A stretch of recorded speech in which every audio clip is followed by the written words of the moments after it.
Okay, a very good morning, everybody. Today is the fourth day of our presentations. In this morning session, we will have presentations by. Let me read the list of the students and their topics. Krishna will start the presentation, and it will be on unreliable narrator in an artist of the floating world, followed by Jay's presentation on generational tensions, identity and reconstruction in post-war Japan in An Artist of the Floating World. Sanket's presentation will be on totalitarianism in 1984, how it is reflected in the novel. Again, you need to rework on the title. Only totalitarianism in 1984, that is enough. No need to put how it is reflected in the novel. 1984 is the title, so you have to put it in single inverted comma. When you write the first title, this in your answers also, prefer to write the spelling. That is how the title is written originally. Then we use the short form. But first time when you write your answers in the exam or assignment, write 1984 in spelling. Yes, and then you can use 1984 in digits. Because originally the title is written in spelling, not in digits. So single inverted comma you have to put. Okay. Khushi Ravia's presentation on women under totalitarianism, Julia's limited agency in 1984, Bhargav's on surveillance, control and rebellion, a comparison of 1984 and Marvel's Loki. So here 1984 is written. Yes. That way you have to write the spelling. Okay. Khushi Goswami will make it on endless waiting, a comparative analysis of Chulo and waiting for Godot. Okay. Khushi Makwana's presentation on newspeak and thought control in the novel 1984. Again, in the capital T is not required. In 1984 is good enough. Remove the word novel also. Newspeak and thought crime, a study. Still, you need to work. You can say 1984 colon, a study of newspeak and thought control. Trupti's presentation on Orwell versus Huxley. Which dystopia are we living in? Okay. Rutvi's on From Big Brother to AI Overloads, the evolution of power. Jyoti's on the role of time and repetition in Waiting for Godot. Divya on Waiting for Godot as meta theater, Beckett and the question of representation. Parthiv on the absurdity of existence, exploring Waiting for Godot as absurd theater. Bhumi on waiting and the absurd Waiting for Godot versus the myth of Sisyphus. Dhruvika on the theme of time and waiting in the play Waiting for Godot. Krupali on dystopian literature 1984 and its legacy in modern society. Check the title. I'm not repeating again the same thing. Kumkum on Sisyphus and the absurd hero. Camus' influence on Waiting for Godot. Apostrophe S you have to put. Camus apostrophe S influence on Waiting for Godot. Okay, let us start with the first presentation.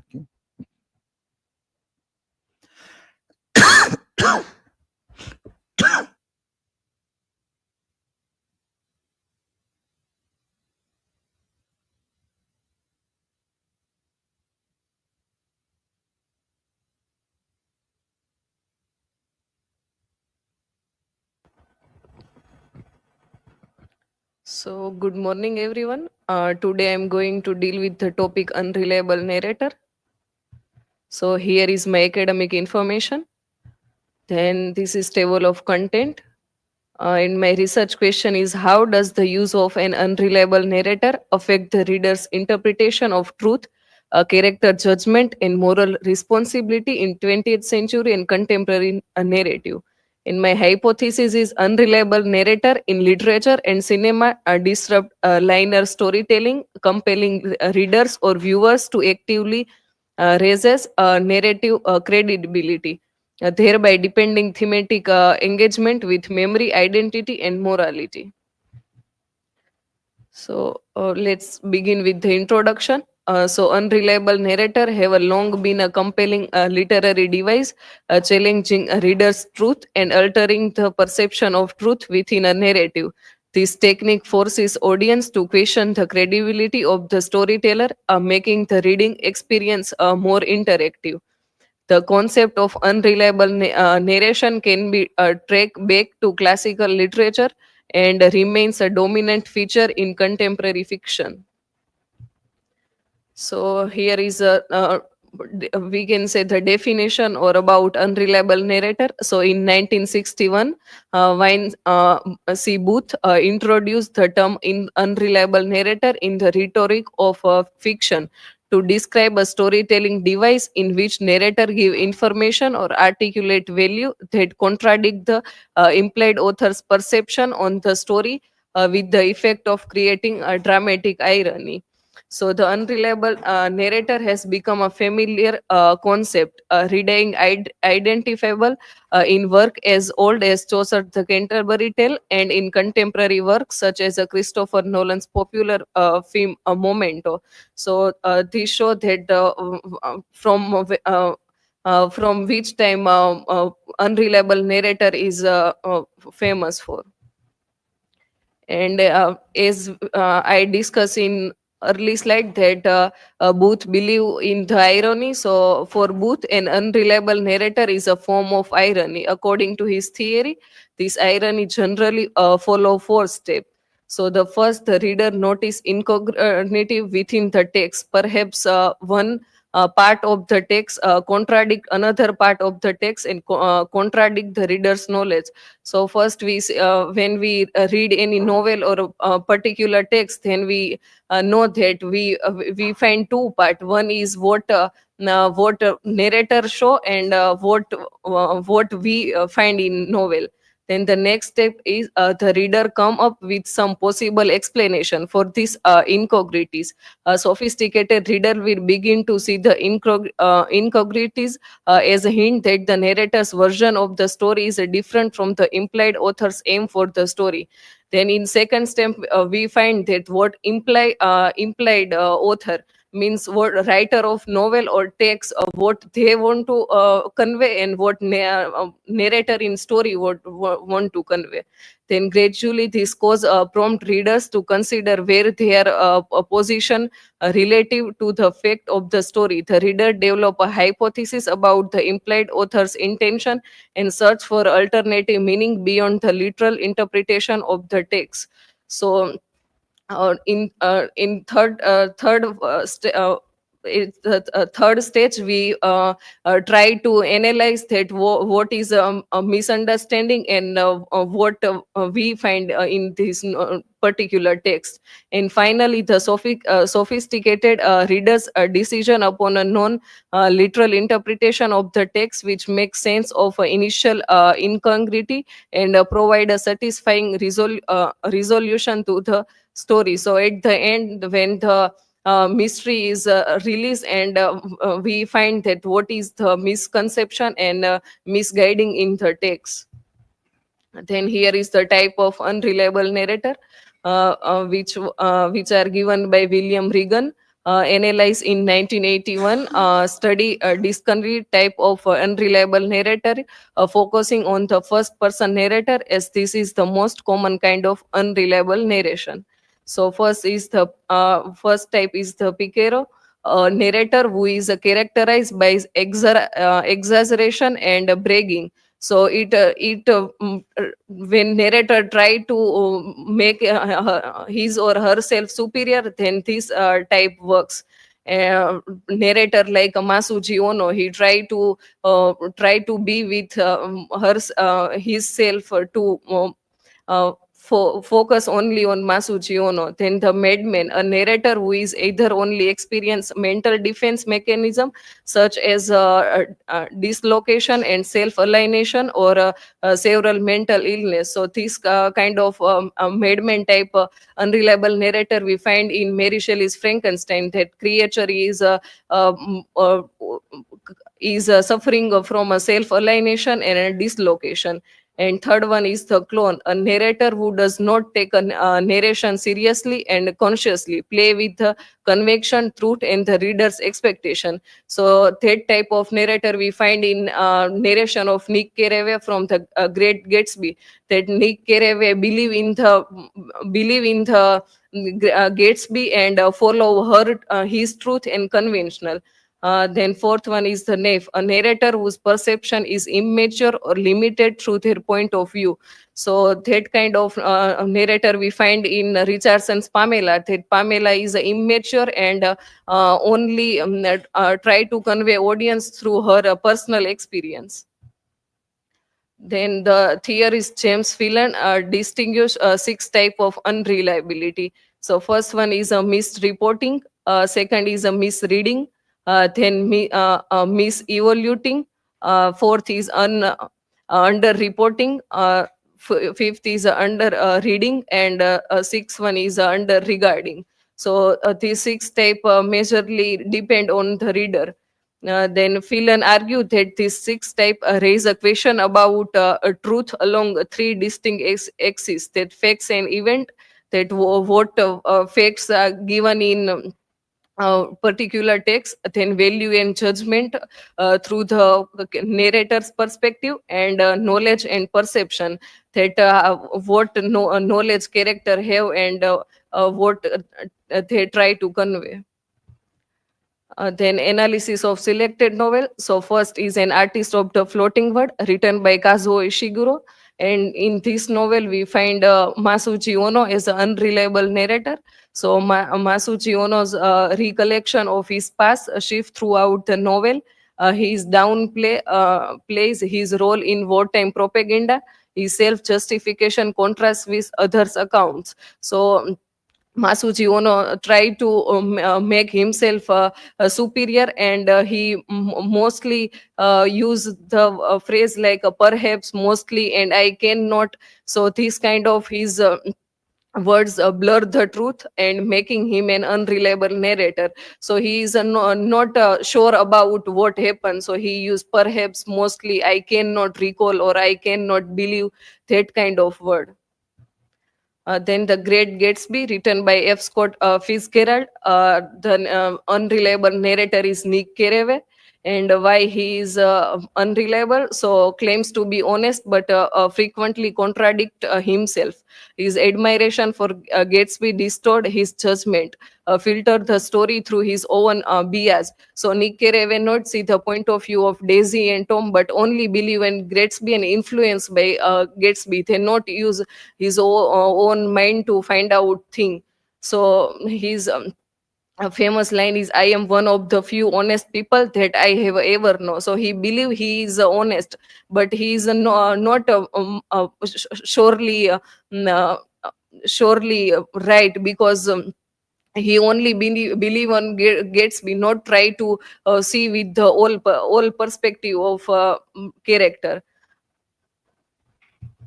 Then third one is a Frankenstein by Mary Shelley. So in this novel, we find Victor Frankenstein as an unreliable narrator.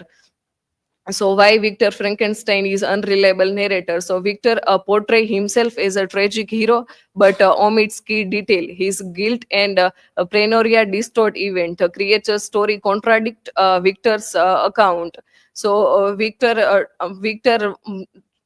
see himself as a suffering person, that all bad fate happening with him, and he is a victim of all bad happening.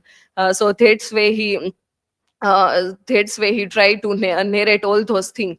But when we see in the perspective of creature, so we find that creature also is right on his place, and Victor is right, but Victor again try to make himself superior.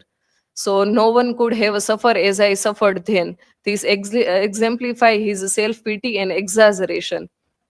And second one is by creature who said that I ought to have been the Adam, but I am rather the fallen angel who though divested from joy for misdeed. So we find unreliable narrator as a Victor Frankenstein, but a creature is not that much reliable, so he also considered as an unreliable narrator. Then unreliable narration in cinema. So what we believe that the unreliable narrator has become a familiar concept, readily identifiable in work as old as a Chaucer's The Canterbury Tale in 14th century, and in contemporary works such as Christopher Nolan's popular film Memento was released in 2000. Again, what we believe that even before Booth introduced the term in reliable narrator in 1961, the concept had already been adopted as a storytelling device within cinema. So why he believes that this concept already found in 1961, because he believed that Akira Kurosawa's Rashomon a film was also show the unreliable narrator, and it was published in 1915. So on that basis he said that this concept already introduced in 1950. Then unreliable narration, two example of unreliable narration. One is exists through the gift shop, directed by Banksy. His character the Thire Guta act as an unreliable narrator. So his chaotic perspective and distorted the narrative that blur the line between reliability and unreliability, what is a fact and what he tried to convey. Then second is a Bollywood film in Kahani was released in 2012.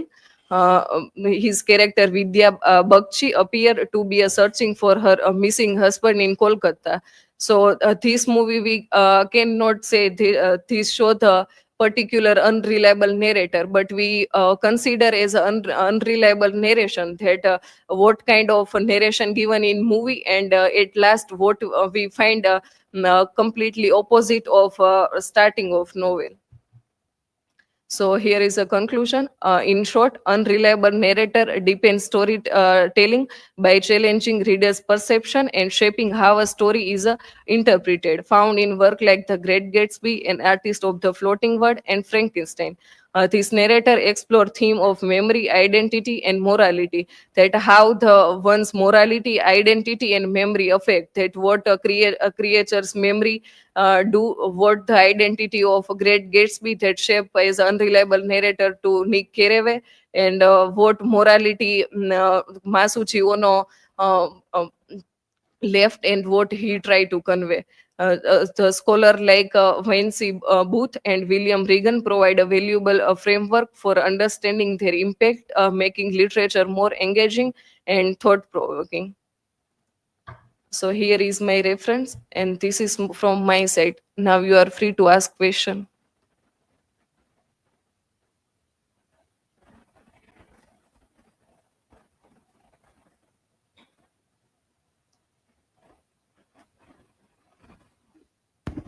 So, Krishna, my question is to you that can a narrator be both unreliable and sympathetic? Yes, so unreliable narrator can be unreliable or sympathetic because, for example, the character of Victor Frankenstein, he is an unreliable narrator, but he tried to convey himself as a victim because not properly his fault to what he say, but his perspective is sympathize. Next.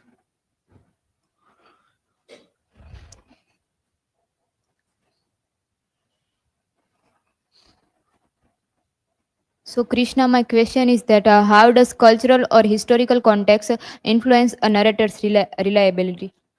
So historical context like one's personal perception, his bias, and his traumatic effect, that all historical thing lead him as an unreliable narrator. And culturally, if affect the event, like Masuji Ono's wartime effect, that all event maybe lead to unreliable narration or narrator.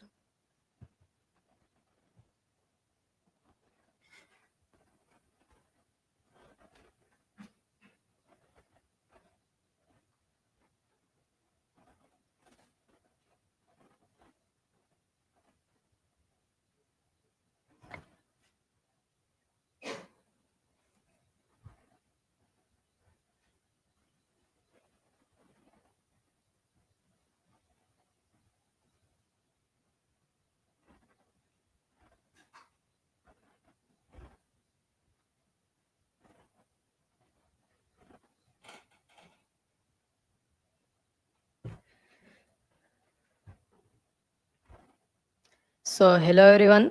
I am Jay Vaghani, and today I will going to deal with generational tension, identity, and reconstruction in post-war Japan in an artist of floating world. Here are my academic and presentation details. Table of content. I will not going to take much time of yours. A research question. How does Kazuo Ishiguro, an artist of floating world, depict generational tension and reconstruction of identity in post-war Japan through the character of Masuji Ono? Hypothesis. Ishiguro's an artist of floating world suggests that post-war generational tension in Japan arise from conflict perceptions of nationality, identity, cultural value, and historical responsibility through the character of Masuji Ono.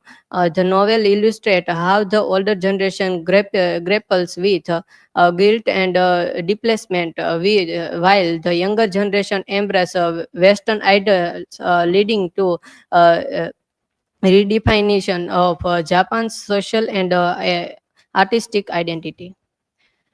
Here is the introduction of a novel. An Artist of Floating World is written by Kazuo Ishiguro in 1986.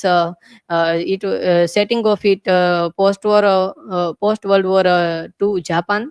Masuji Ono is a protagonist and elderly painter, and he was also work in his past in for country. Here is a key themes like memory and reflection, guilt and responsibility, nationalism, and personal ethics. Symbolism. The floating world, or ukiyo-e, represents fleeting pleasures versus lasting consequences. Significance. Explores Japan's culture shift after World War II. A thought-provoking look at art, political, and morality. Historical background of post-war World War Japan, post-war Japan. Historical background. Post-war Japan in an artist of floating world setting. Late 1940s, Japan struggling with the aftermath of World War II. A collapse of imperial ideals, nostalgic value, discretic after the defeat. Masuji Ono was with nation, and he was working for nation, and he and after defeat of Japan, Masuji Ono was have not a value or anything. Western influence and occupation. American presence brought democratic reforms. Um, Traditional Japan's identity faced culture disrupt. After a war with America, there was a American or Western culture in Japan. Crisis of identity and authority. Older generation on feels alienated and disillusioned. Younger generation adopts new ideas, rejecting the past. As I mentioned that. After the war, there is in new generation there is a Western culture is developed, and older generation is feel like disillusioned, because the people are not respect culture of Japan. Theme connection. Personal guilt mirror nation shame. The novel explores memory, responsibility, and generational tension during Japan's reconstruction. Masuji Ono, a symbol of the older generation. Historical identity represents Japan's pre-war generation rooted in nationalism and imperial values. Propaganda and guilt. Ono, a former propaganda artist, faced moral conflict and guilt over his role in wartime ideology. He was I say that he was a work with a nation. So after that, people are rejecting him because of his work. He think he's working for a nation, but people are think another way or individual thinking. Selective memory and unreliable narration. Use self-justification and denial to avoid full responsibility, reflecting psychological repression. Clash of a generation. In After a war, Masuji Ono was a clash with his grandson Ichiro. Symbolize the disconnect between traditional Japan's ideals and post-war westernized reform. Thematic connection through Ono. Ishiguro explores identity, memory, generational tension, and Japan's post-war transformation. Generational conflicts. Ono and Noriko. Ono and Noriko is an artist of floating world. Kazuo Ishiguro novel explores the cultural clash between the pre-war and post-war generation in Japan through the relationship between Masuji Ono and his daughter Noriko. Ono represents traditional imperial Japan, once profound of his nationalistic propaganda art, and Noriko symbolize post-war youth shaped by democratic and Western values. Noriko's marriage prospects suffer because of Ono's past, causing tension and quite disapproval in the family. As I said, that he was Masuji was a believer in a traditional and everything, so that's why his son and daughter and everyone suffer. His son was also die in war because of him. Conflicts in subtle expressed through silence, avoidance, and indirect remarks. Ono reflects something has changed in the character of younger generation. The novel shows a national identity shift where old ideals are rejected and the younger generation seek a new future. The novel portrays how family relationship mirror Japan's transformation, highlighting generational alienation and the loss of a traditional authority. Ichiro and westernization. Ichiro was a grandson of Masuji, and Ichiro is a symbol of a Western influence. He is a represent post-war Japan younger generation who is work with Westernization and everything. Fascinated by American pop culture, idealized the lone ranger over Japanese heroic like Lord Yoshitsune. Attempts to speak English, after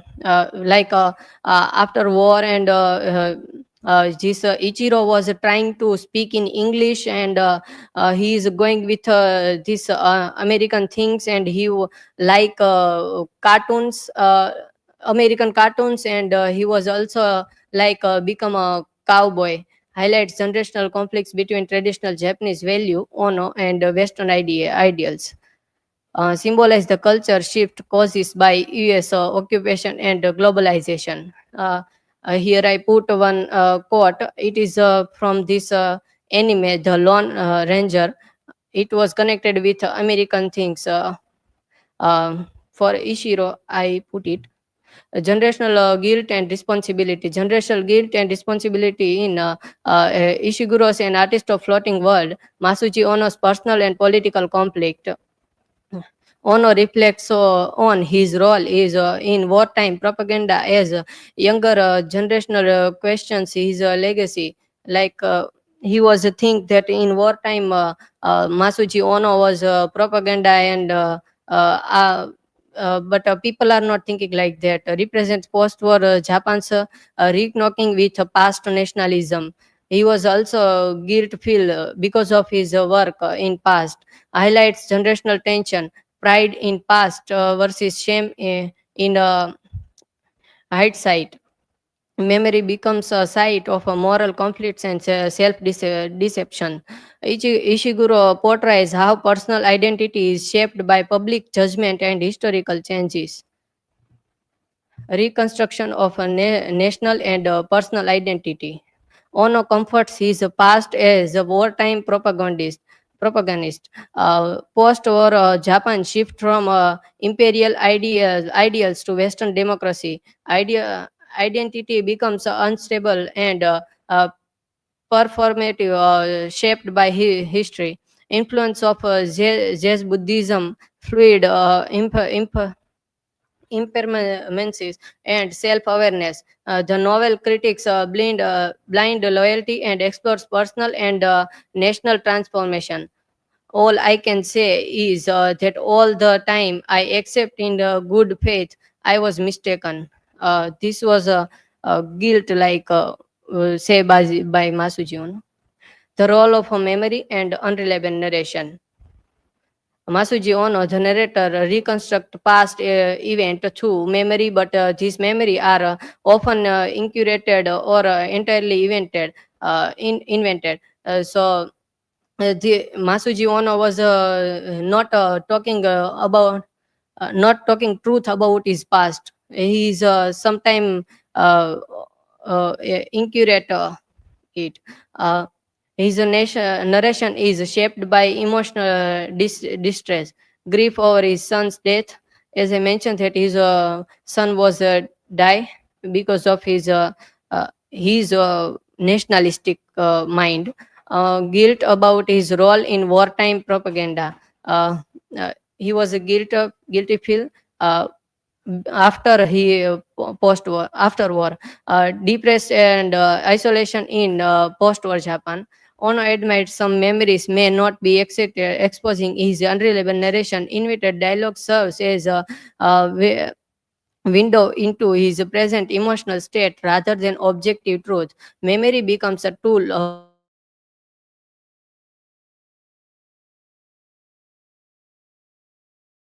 for confirmation with a personal loss. Memory in the novel is selective and emotionally driven and not factual. Ono's unreliable narration reveals more about his inner struggles than historical truth. Thematic juxtaposition, pride versus shame. Masuji Ono once took greater pride in creating nationalistic art supporting Imperial Japan. After World War II, this pride turns into shame as his value becomes outdated and criticized in post-war Japan. I also say that Ono expressed a deep internal conflicts using self-deception and selective memory to protect his dignity. The generational contrast, his grandson idealizing Western heroes highlights Ono's displacement in modern Japan. He struggles between guilt and justification, trying to prove his action were in good faith. By the end, Ono accepts the past flaws but look with hope and Japan's recovery and future. The novel explores how pride becomes shame when national identity shifts, forcing individual to redefine their place in history. This line of traditional Japan's aesthetic and authority. After World War II, traditional Japan culture and authority, especially in art and film, begin to collapse due to American occupation and influence. Ishiguro's novel shows the decline through Masuji Ono, former imperial artist who nationalistic art in the seen as shameful in post-war Japan. His authority and artistic ideals are not longer respected. The younger generation, like Ono, grandson Ichiro, is shaped by American cartoons, films, and values. and not traditional Japanese aesthetic like samurai and floating world art. I also mentioned it. He was turned with westernization, and he don't want to become like his grandfather, and he don't want to go with the way of traditional of Japan. Post-war Japan faced cultural imperialism, where Hollywood style film replaced traditional Japanese cinema. American censorship even ben, banned, traditional gestures like bowing in film to promote democracy and Western values. This is also that in that cartoon or in that anime is also come here this concept. One observes this cultural shift in cityscapes, old entertainment distraction and replaced by modern business centers. He feels disconnected from a society that no longer haunts his past ideals. The novel reflects Anderson's The Theory of Cultural Industry. Um, uh, this writer gives the Tender Ederson is a give theory of cultural industry, means industry of a film or animation or cinema like mass media turns art into a tool for capitalistic control. Ichiro becomes not a creator but a consumer shaped by this system. The novel captures the loss of a cultural identity, where Japan transformation of transcendental artist authority to westernization commercialized culture owners fall from influence reflects Japan's broader loss of rootedness in the face of modernization and global capitalism. Silence and communication gap between generations. Masuji Ono struggles to express guilt and regret to use his value, pompous language and avoid emotional topics. Ichiro, his grandson, immerse in Western culture, showing that post-war was a shift in value and interest. I also explain this conclusion. Kazuo Ishiguro, an artist of floating world, presents poignant exploration of a generational tension and identity reconstruction in post-war Japan through Masuji Ono's reflection. The novel highlights the clash between the older generation's lingering nationalist pride and the younger generation's embrace of Western values. Themes of memory, guilt, and unreliable narration illustrate the psychological struggles of adapting to a rapidly changing society. As Japan rebuilds, the past is scrutinized, and authority figures like Ono face displacement. Ultimately, Ishiguro critiques both blind nostalgia and uncritical modernization portrayed identity and fluid and shaped by historical transition. Here are references. You can you if you want more information, then you can take from references. I'll upload it in a slide share. Okay. Thank you. If you have any question, then you can ask.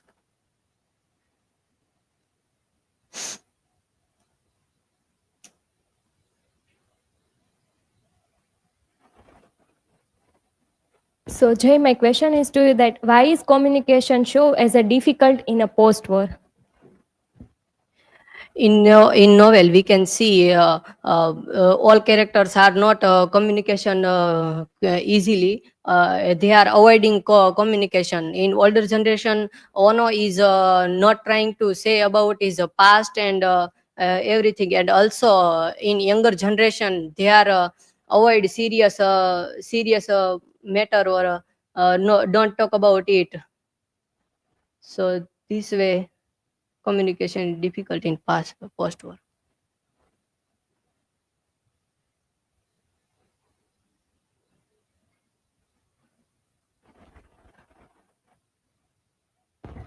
So, Jay, my question is, how does Ishiguro use irony in portraying Ono's character?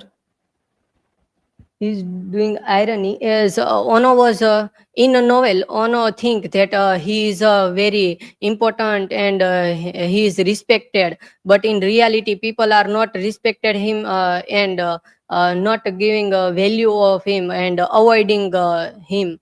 That way he is the irony, portraying irony. And also uh,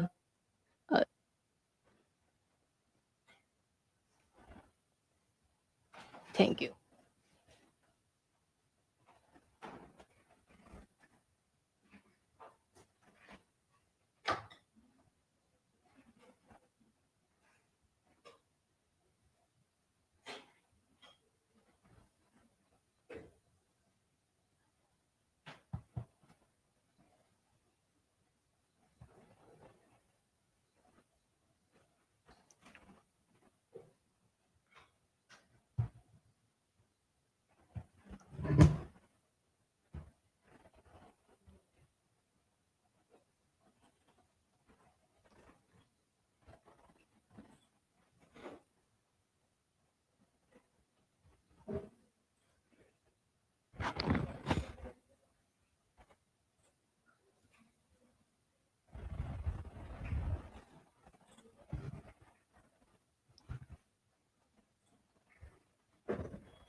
Hello everyone.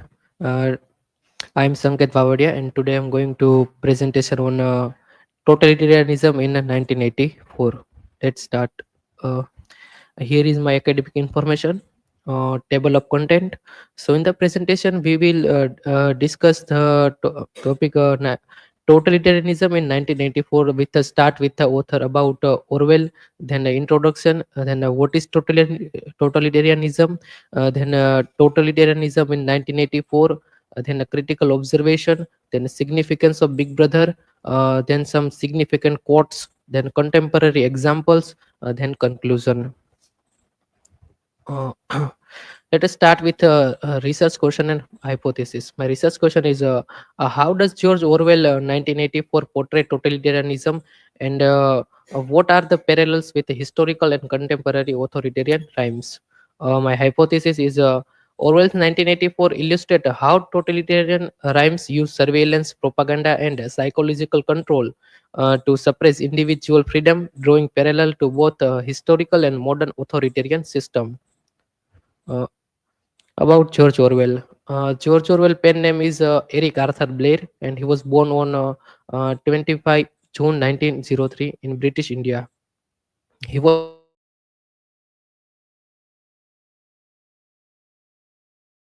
also fought against fascism in a Spanish Civil War, and and he was also work as a policeman before in a Bruma before he becoming a writer, and he was known for his clear, concise prose and his ability to expose social injustice and political corruption. His famous work include Animal Farm, 1984, Down and Out in Paris and London, and Homage Catalonia. Introduction. Uh, the novel 1984 published in 8 June 1949, and the genre of the novel is a political and dystopian novel, and the setting of the novel is a totalitarian superstate of Oceania. In this novel explore the themes of totalitarianism, surveillance, propaganda and set in a future society ruled by the oppressive party uh, and its leader Big Brother. And these are main characters of this novel: Winston Smith, Julia, O'Brien, and Big Brother. And in this novel, ultimately, how totalitarianism evolves in this novel. What is totalitarianism? Totalitarianism is a form of government that prohibits opposing political parties and ideologies while controlling all aspects of public and private lives of the people. Under the totalitarian rhymes, all citizens are subject to uh, absolute authority of the state. So basically, the totalitarianism means totalitarianism is a political system where the government has a total control over every aspect of people's life, and they can do anything what they want, and people forced to do what they want. So totalitarianism is a concept emerging in the 1920 to 1930s, and the origins of totalitarianism. Initially, it was started in Italy, Italian fascism in 1920. And then it expansion of concept is later applied to Nazi Germany under Hitler from 1933 to 1945. And then later under the Stalin in the Soviet Union under in 1920s to 1953. And the impact of totalitarianism, it led to state-controlled societies with restricted freedoms and aggressive expansion policies. Totalitarianism in 1984. So we see the totalitarianism in 1984 with the first we see the control. Uh, the party led by a big brother dictates every aspect of life, including thoughts, language, and history. So in the novel, Big Brother is the significant character in this novel, and he was led and he was the leader of this party, and he dictated every aspect of life, including thoughts, language, and history. Manipulation of a truth. The party rewrite history and control information. Example: double think and a newspeak. So the manipulation truth. So they are also they are also dominant on history. So people don't know what is correct history. They can change history what they want, but and people forced to believe it is correct. And ensure of personal freedom, no independence thought, relationship, or rebellion, totalitarianism. So in the people has no personal freedom to what they think, what they do. They do only what they want. Psychological control, fear, propaganda, and force to love. Big brother suppression individuality. So in the psychological control, the include the fear and propaganda keep citizen loyal to the big brother. uh, Surveillance and control. The party monitors citizen 24/7 through telescreen and thought police. Fear constant surveillance suppress rebellions. So in the novel, we can see the surveillance in the so everywhere we see in the novel the everywhere write the slogan "Big Brother is watching you." So always people has a fear to someone is watching public through telescreen and thought police. Historical revisionism. The party constantly rewrite history to fit its changing narratives. Citizens are forced to believe whatever the party says. For example, Western older past records at the Ministry of Truth, erasing inconvenient facts. So as I say in the early slide, so party has a power to control on history, dominate on history. So he change according what they want history, and people are forced to believe in this. And in the novel example of Western alter the past record in the Ministry of Truth and erasing inconventional fact. Psychological manipulation and fear. The party controls emotion through the 2 minutes hate and public exclusion. Fear and torture break individual resistance. Example, in a room 101, Winston betrays Julia, proving the party's absolute control. So in the novel, we see the party controls also on emotions, and the 2 minute hates are the citizen are forced to express hatred towards enemy. The cult of Big Brother. The Big Brother is a worship as an all-seeing leader, and the slogan "Big Brother is watching you" reinforce loyalty. For example, O'Brien's force Winston to believe that 2 + 2 fly, showing control over reality. So we see in the character of Big Brother, people worship Big Brother as an all-knowing leader, and also include this slogan "Big Brother is watching you." And O'Brien also forced to Winston to believe in the 2 + 2 5. It is wrong, but they has power to dominate on power to believe on that. Critical observation. Orwell's vision as a changing fear. Orwell's 1984 was deeply rooted in the political and ideological anxiety of the mid 20th century, particularly fear of totalitarianism, state surveillance, and the loss of individual autonomy. However, as a history process, the specific fear of dominant Orwell's time evolved, leading to a new concern that, while distinct, still resonate with the theme of 1984. So we see in the Orwell's 1984, based on 20th century and the fears of totalitarianism, and intelligence agencies collect vast amount of data, and the modern society face challenges like a nuclear war, digital surveillance, which have reshaped the discussion of authoritarian control, government, and personal freedom. So in the modern society, challenges with digital surveillance, always data watching someone, uh, and the second point is Cold War and political discourse. The term totalitarianism was initially used to describe rhyme like Nazi Germany, fascist Italy, and Soviet Union before World War II. After the World War, it became a central part of a US Cold War propaganda, portraying the Soviet Union and other communist states as an oppressive system akin to fascism. In Orwell's 1984 becomes a touchstone for a Cold War narrative, reinforcing fear about government overreach, thought control. So overall, we see the how propaganda emerged in everywhere, starting with the Nazi Germany and through evolving everywhere.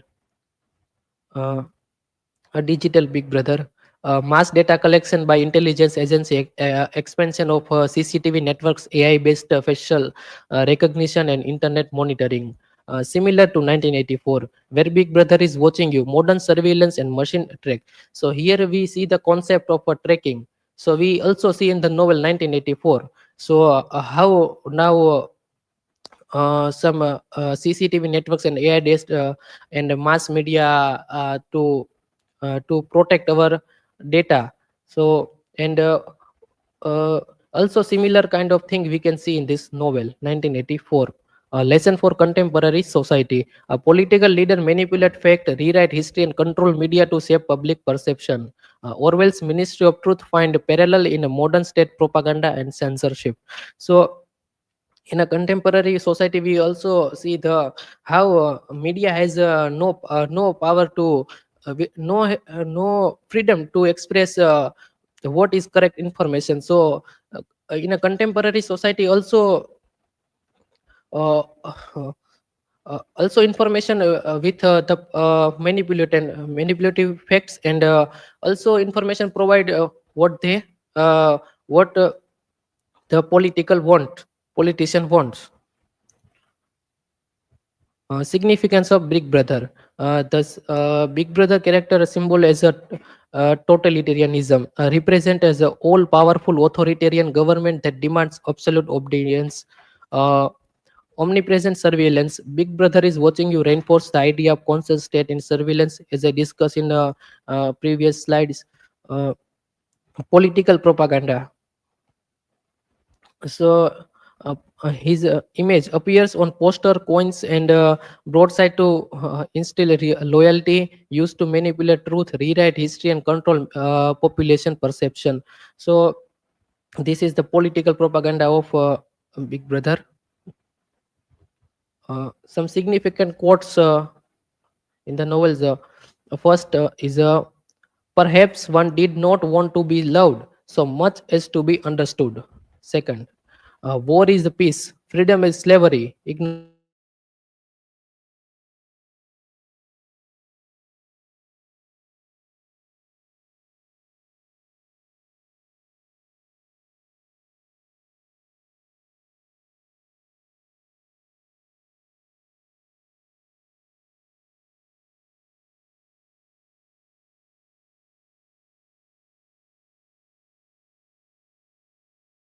truth is power. Ignorance is weakness.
Okay, so second quote. Share the screen. Yeah, share and then present entire screen. Yes, sir. Yes.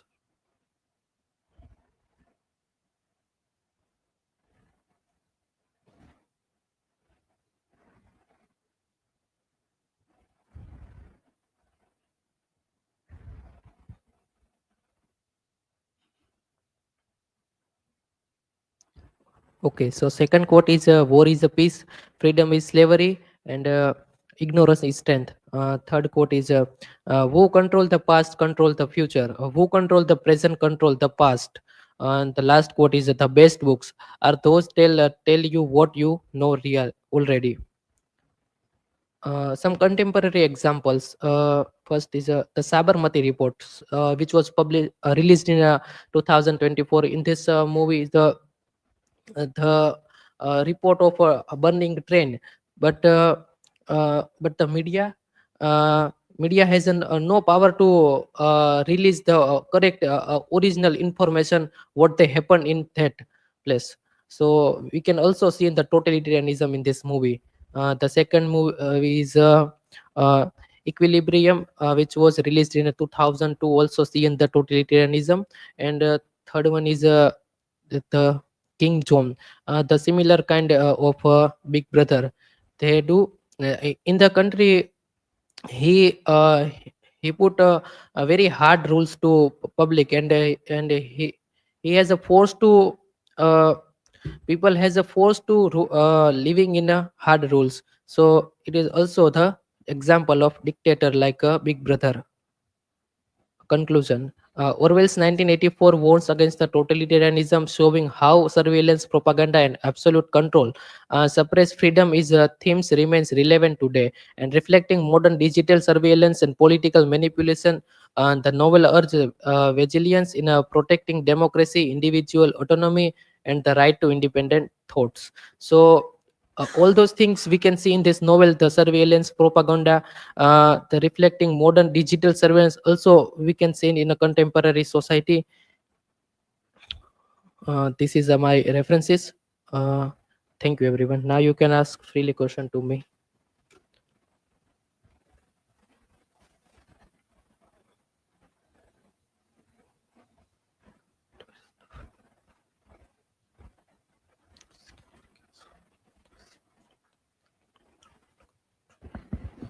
Sanket, my question is, what is the significance of a Big Brother in the novel?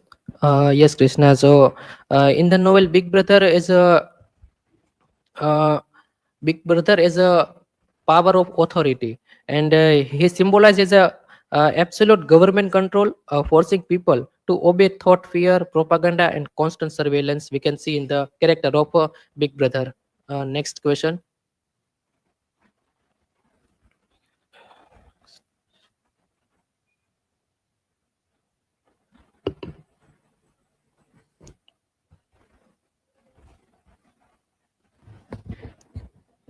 So, Sanket, my question is, how does Orwell dispute surveillance in 1984? uh, Orwell's Epic in 1984, we can see as a in the novel Orwell's present world where citizens are watched by 24 by 7, 20, 24 by 7, and thought telescreen and thought police making rebellion nearly impossible. And in our contemporary society, we also see the our information also seen by someone. So this is from my side. Thank you, everyone.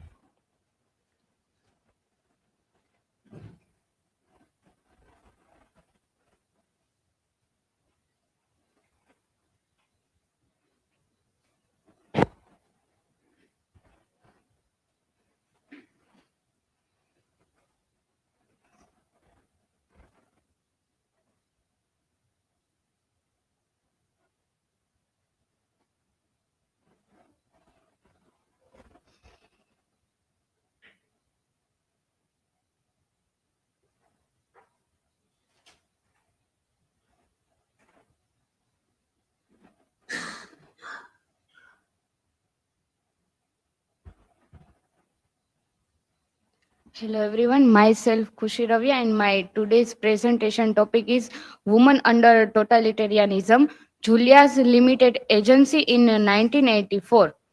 This is my personal information. This is a table of contents.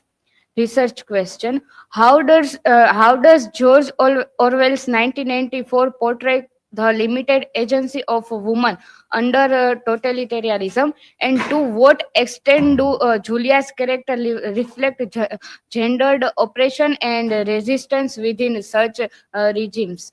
Hypothesis: Orwell's 1984 portrays women's resistance as personal, not political, showing that totalitarian regimes suppress them through control over relationships and autonomy. Julia's betrayal and submission suggest that Orwell's depicts female defiance and effective reinforcing rather than challenging gendered oppression.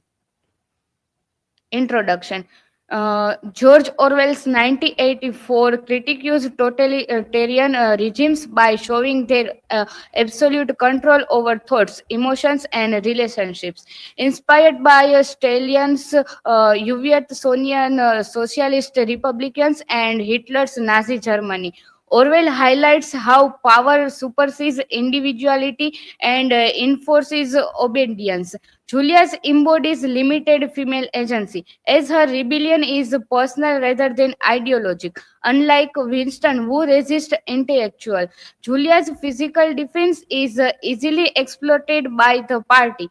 Her fate, betrayal, re-education, and submission reveals how totalitarianism destroys both political and personal autonomy, especially for women, reducing them to mere objects of control.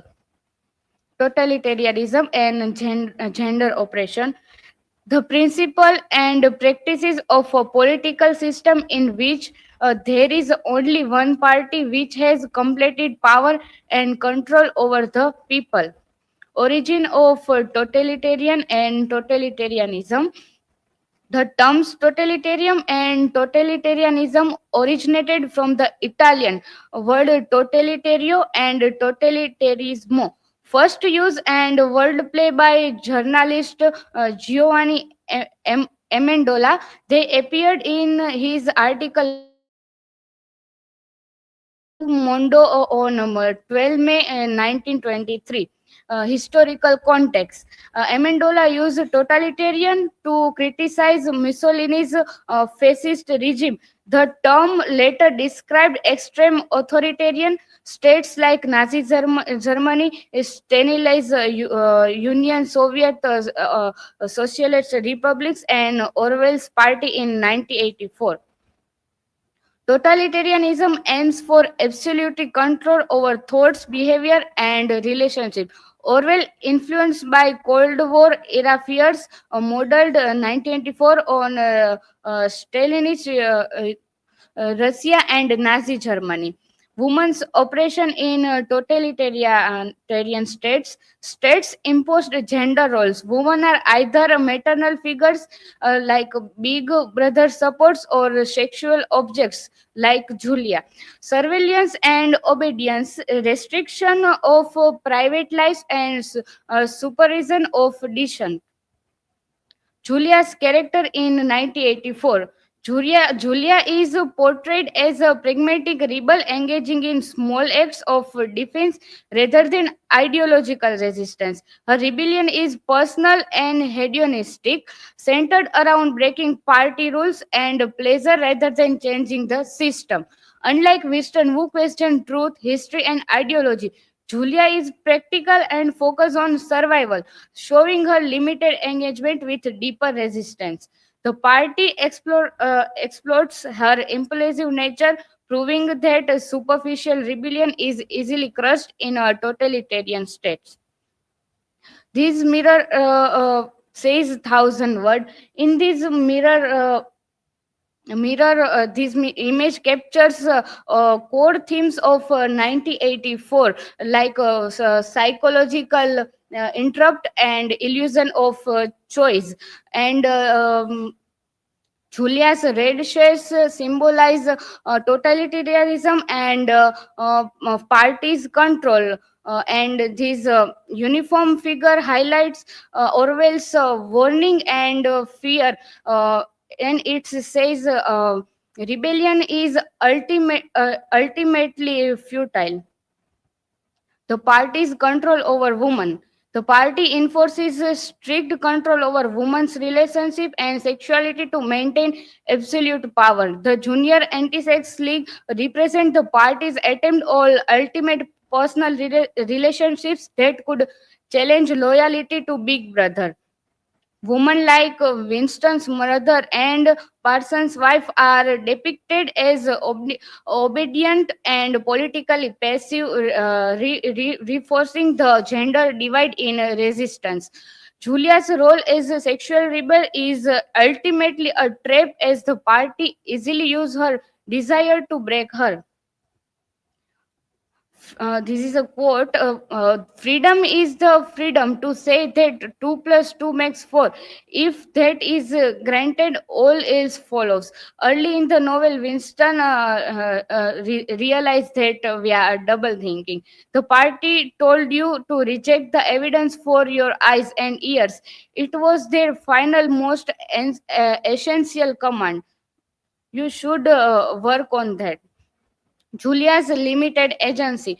Orwell presents male rebellion as intellectual and female rebellion as emotional or physical, limiting women's agency in political resistance. Julia's action through defined do not threaten the party because the lacks ideological commitment. Her understanding of double thinking and the party's manipulation is superficial, showing Orwell's perspective that women in totalitarian states are less likely to engage in deep political resistance. The party manipulates and exploits her instincts, provide that personal defense and not enough to fight oppression. Betray and submission. Julia and Winston's capture exposes their vulnerabilities, with Julia's betrayal happening more swiftly than Winston's. Room 101 breaks has her spirit completely, showing the totalitarian regimes can strip people of their most intimate connections. After her release, Julia is a physical change, emotionally detached and fully submissive, reinforcing the idea of women's resistance is fragile under extreme pressure. Orwell uses Julia's fate to emphasize how totalitarianism supersedes not just political rebellion but personal defense as well. Feminist critique of 1984. Julia as a male fantasy. She is written primarily as Winston's love interest, with her depth and motivations largely unexplored. Lack of female political agency. Orwell focuses on male intellectual resistance, while Julia's rebellion is framed as instinct and pleasure-driven, reinforcing gender stereotypes. Totalitarianism is a gendered oppression. The party enforces stricter control over women, dictating their roles in both public and private life. Women's resistance is frivolous or doomed. Julia's fate suggests Orwell viewed female resistance as ineffective, highlight how totalitarianism is disproportionately supersedes women. Conclusion. Orwell's 1984 reveals totalitarianism's power to erase individuality and resistance. Julia's betrayal and submission highlight women's limited agency as her personal rebellion is easy crushed. A feminist critic argues Orwell sidelines female politic resistance and reinforcing gender stereotypes. While 1984 wants of absolutely control, it questions whether women's defense can ever succeed under totalitarian rule. These are my references. Thank you. If any question, you will free to ask.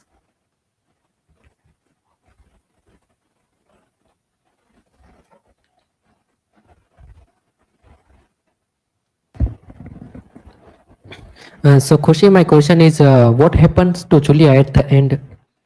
In the end, Julia tortured by the party, not like Winston, but he tortured and re-educated by party. And he, after his torturing and re-educating, he loses her love for Winston.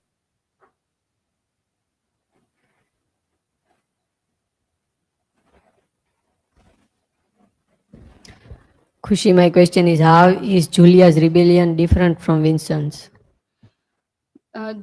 Julia rebels for personal pleasures, while Winston try to understand and want to understand party and fight to the party. Thank you. This is from my.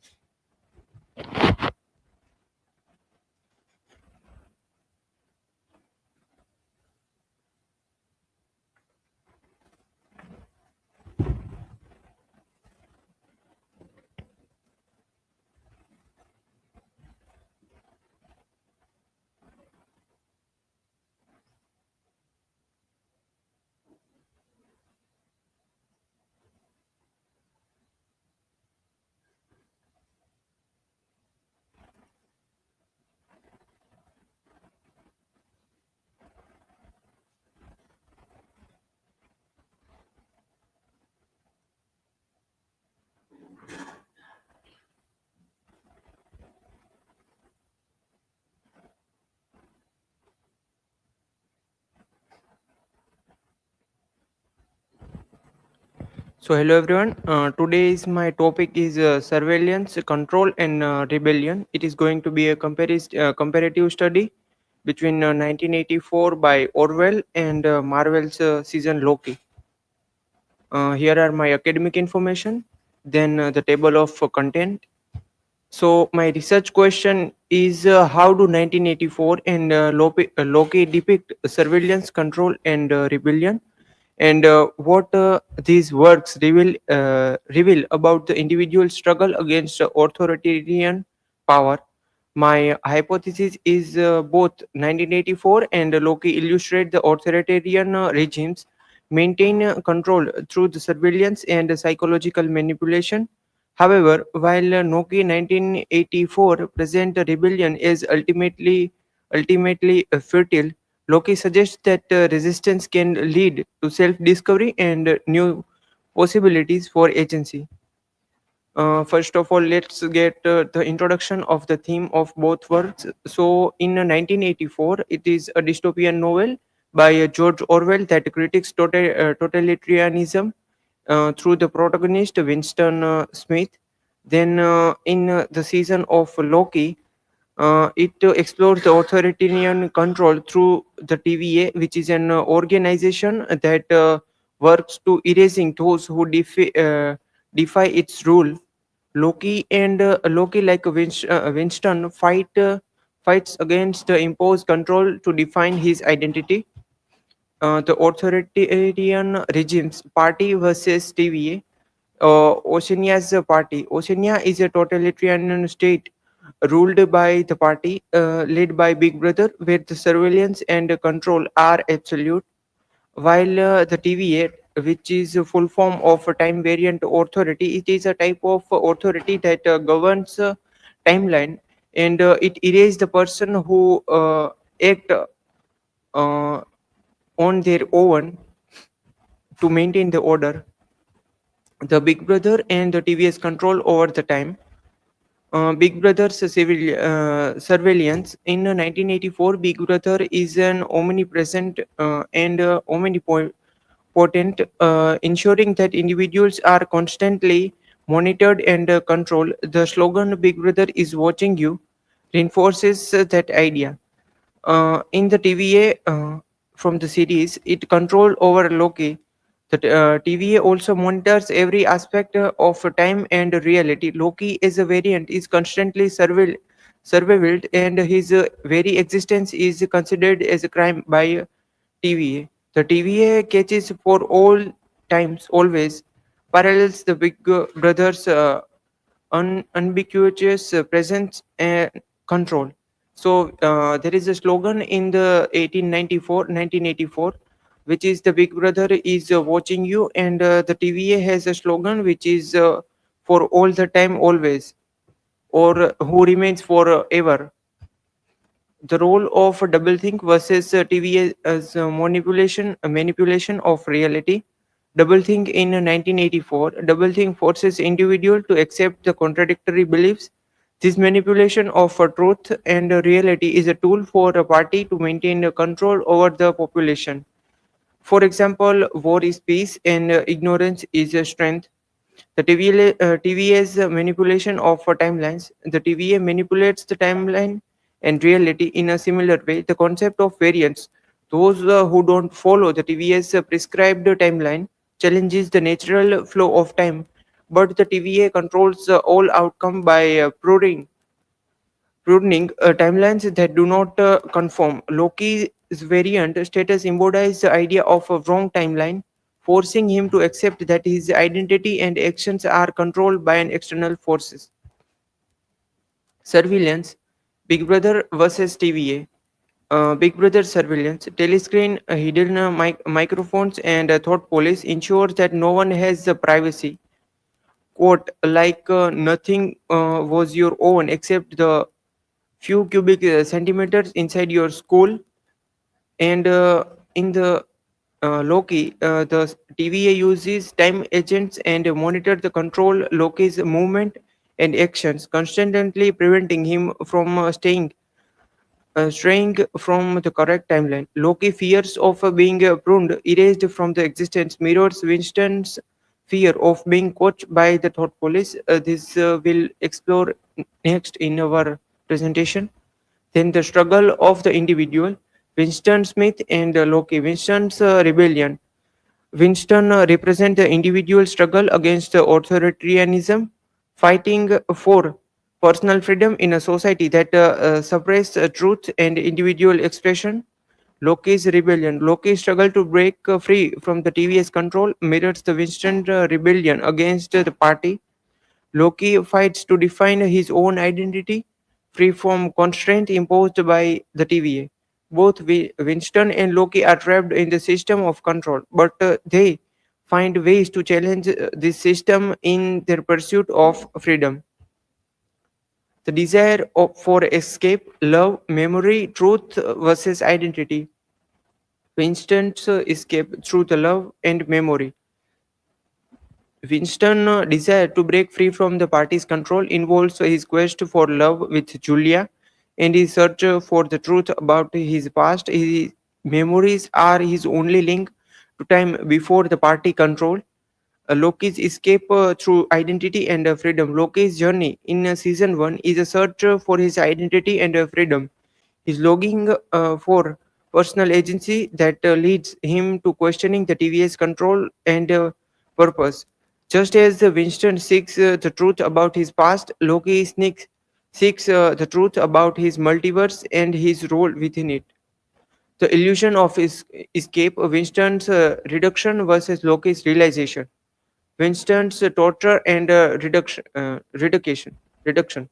Winston's rebellion fails when he captured and tortured. The party uses psychological and physical torture in brainwashing him, forcing him to betray Julia and accepting the Big Brother's control. We can see the scene in room number 101 that how O'Brien tries to control him through physical and mental torture. In the same kind, we can see in the Loki's realization and acceptance. Loki intentionally tries to resist TVS authority, but eventually comes out to understand its necessity for control for some multiverse stability. However, unlike Winston, Loki realization comes with more agency and choice in the end. So there is a theme of control. In Winston, he refused the control by saying that there is no need of such a control for the people. They all can live freely. But in Loki, we can see that there is a need of control to maintain the order, and that is going to be the main difference between them. The difference line is in how each character comes from term within control. Winston's complete breakdown contrasts with Loki's eventual collaboration. We have got an introduction about the struggle of the individual Winston Smith and Loki in the starting. So now betrayal versus support, Winston and Loki's allies. Winston and O'Brien are allies in Loki's realization. Winston and O'Brien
The desire for escape, love, memory, and truth versus identity.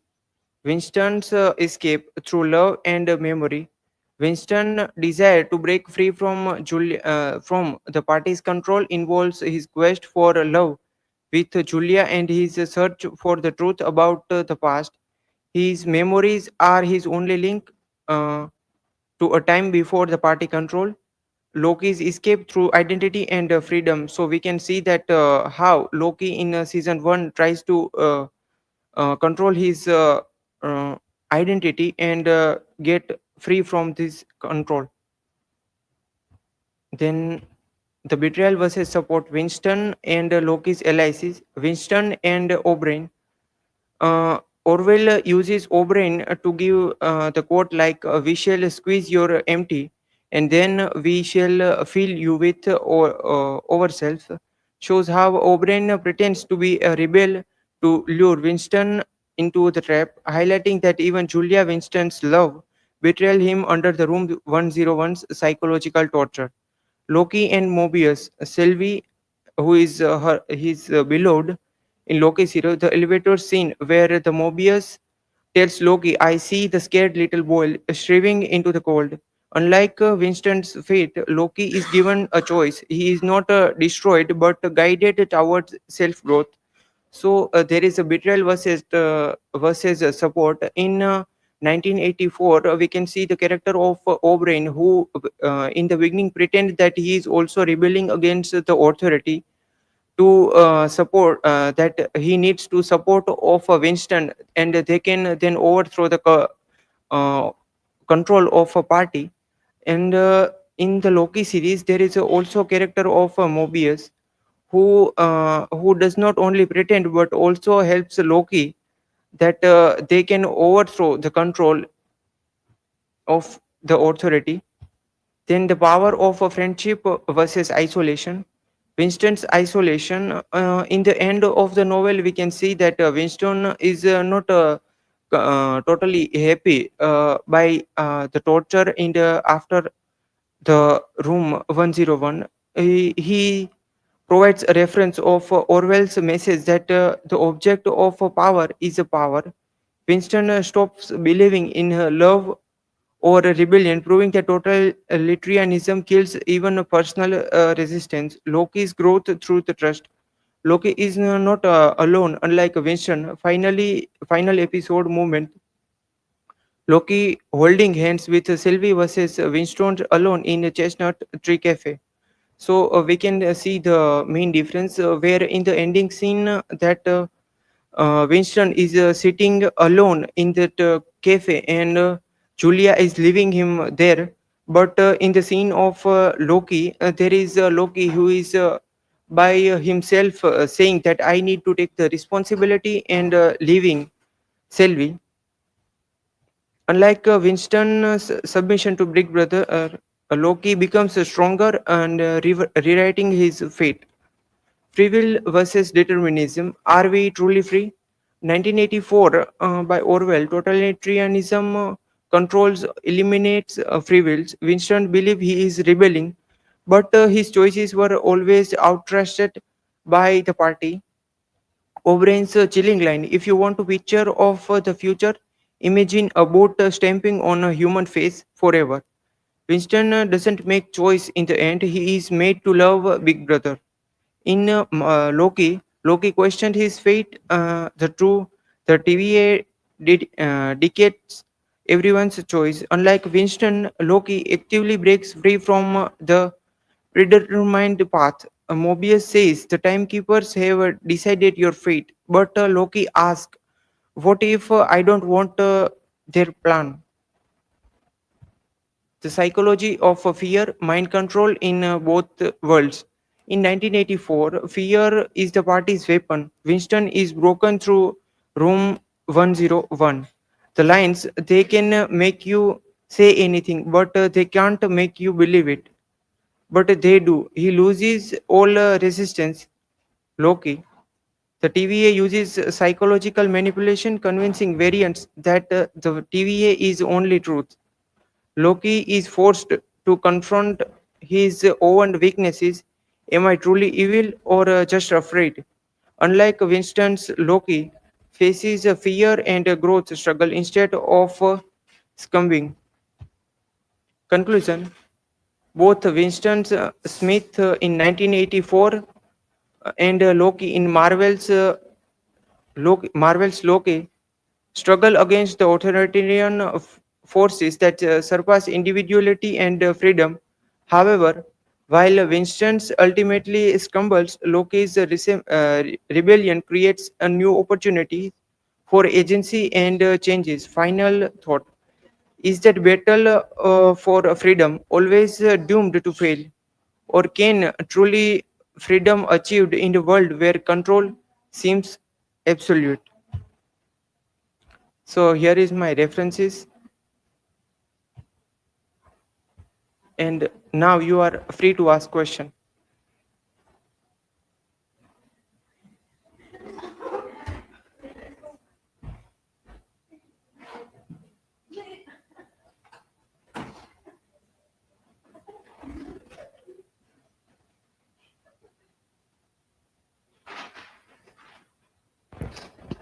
My question is, how do secondary characters such as Julia in 1984 and Mobius in Loki challenge or support the protagonist's struggle against authoritarianism? From the character of Julia, we can see that he is pretending. She does not want to help Winston in his betrayal uh, re- uh, or overthrowing the party's control. But Mobius is a different character who not just only questions the party's control, but also helps him to define his identity. Next.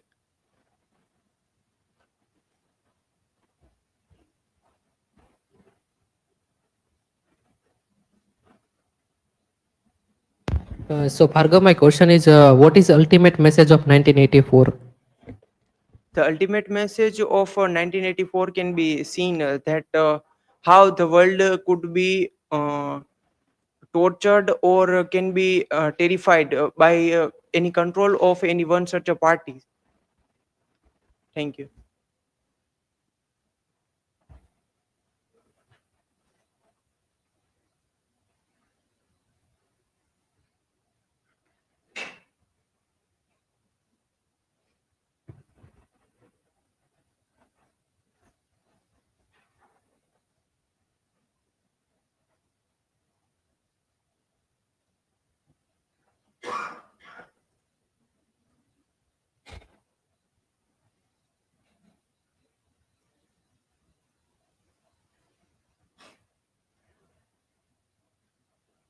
Hello everyone, myself Kushi Goswami.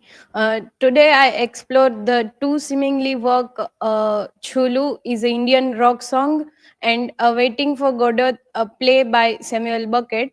Both are seemingly but different in medium and style. They both are dealing with the same theme of existential question, longing, and uncertainty. These are my academic and presentation detail. Table of content. My research question is, how do Chulu by the local train and Waiting for Godot by Samuel Beckett explore the theme of existential longing, uncertainty, and the search for meaning through different artistic mediums. My hypothesis is, despite the differences in medium and narrative structure, Chulo and Waiting for Godot both depict existential uncertainty and human longing, suggesting that the search for meaning is a universal experience that transcends artistic forms. However, while Chulo offers a more personal and emotionally driven hope, Waiting for Godot presents meaningless and repetition as a unavoidable reality of human existence. I began my presentation with a quote from a play, Waiting for Godot. It highlights the both works are dealing with existential question. In the both works, characters are struggle, search for meaning. We always find something, Didi, to gives us the impression we exist. Introduction. Chulo is a Hindi rock by the Local Train. Local Train is a Indian rock band. This song that conveys theme of hope, longing, and existential uncertainty. Waiting for Godot is a absurdist play exploring a meaningless repetition and existential waiting. Both work reflect human struggle with purpose and connection in a different world. Historical and philosophical context, existentialism and absurdism. Both works are linked with the existential thoughts and post-World War context. Waiting for Godot reflects the post-World War II disillusionment, modern day alienation. Chulo resonates with contemporary struggle of purpose and emotional connection. About Waiting for Godot, the play's plotline is two men, Vladimir and Estragon, are endlessly waiting for Godot, who can never arrive. Theme of the play is existential meaningless absurdity of waiting, struggle with time and purpose, human dependency, and cyclical suffering. Symbolism of the play is the tree, which highlights the hope and straightness. Godot, it highlights the it symbolizes the unattainable salvation or meaning, and boots and hats symbolize identity and consequences. Deconstructing the chulo, lyrical analysis, खड़ा हूँ आज भी वहीं कि तेरा इंतजार है. It symbolize yearning for emotional or spiritual connection, and a repetition of longing reinforces existential desire and uncertainty. Musical elements like gradual progression in intensity reflects emotional build-up and existential tension. This song highlight the theme of hope was hopelessness, personal struggle in a different world, the journey of self-discovery and acceptance. Similarities in the play and the song. Protagonist wait for love or validation, and in the play the characters wait for undefined purpose, repetition and absurdity. In the song, repetitive lyrics enhance longing, or in the play circular conversation highlighting the futility, existential longing. In the both in the song or in the play, despite human desire for connection in an uncertain world, emotional undecrement, both work capture a deep seated emotional void and search for fulfillment. Differences in both tone and expression. A song more emotional and personal, focus on romantic longing, and the play more abstract, portraying existential despair. Resolution, the song retains some hope for hope of connection, or play remains unresolved, reinforces meaningless. Medium of expression, song conveys emotions through melody and lyrics, and play presents existential theme through dialogue and action. Impact and reception. Waiting for Godot revolutionized modern theater with its absurdist theme, or Chulo become an anthem for youth dealing with emotional uncertainty. Both works continue to inspire discussion on existentialism and human longing. One in literature and theater, the other in contemporary music. Their theme continue to resonate with audience, proving their relevance across generations. In conclusion, both works emphasize human longing and existential struggle. Chulo find a skull in love, while Waiting for Godot embrace absurdity. Music and theater serves as a medium. Understanding these works depends appreciation for existential thoughts. These are my references, and thank you. If you guys have any question, feel free to ask.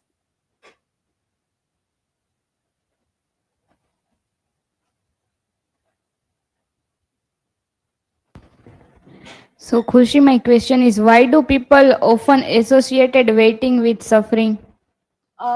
Waiting creates a lack of connection, and it creates a frustration in the human beings. In the existential thought, waiting symbolize the human struggle to find a search for meaning in the in unpredictable world.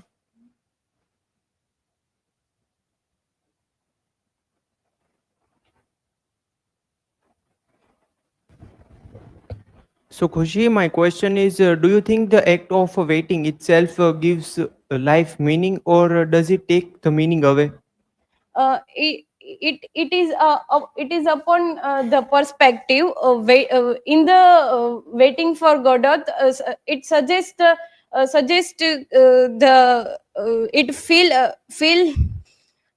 it feel meaningless, but there is no clear perspective or resolution. Thank you. This is from my side.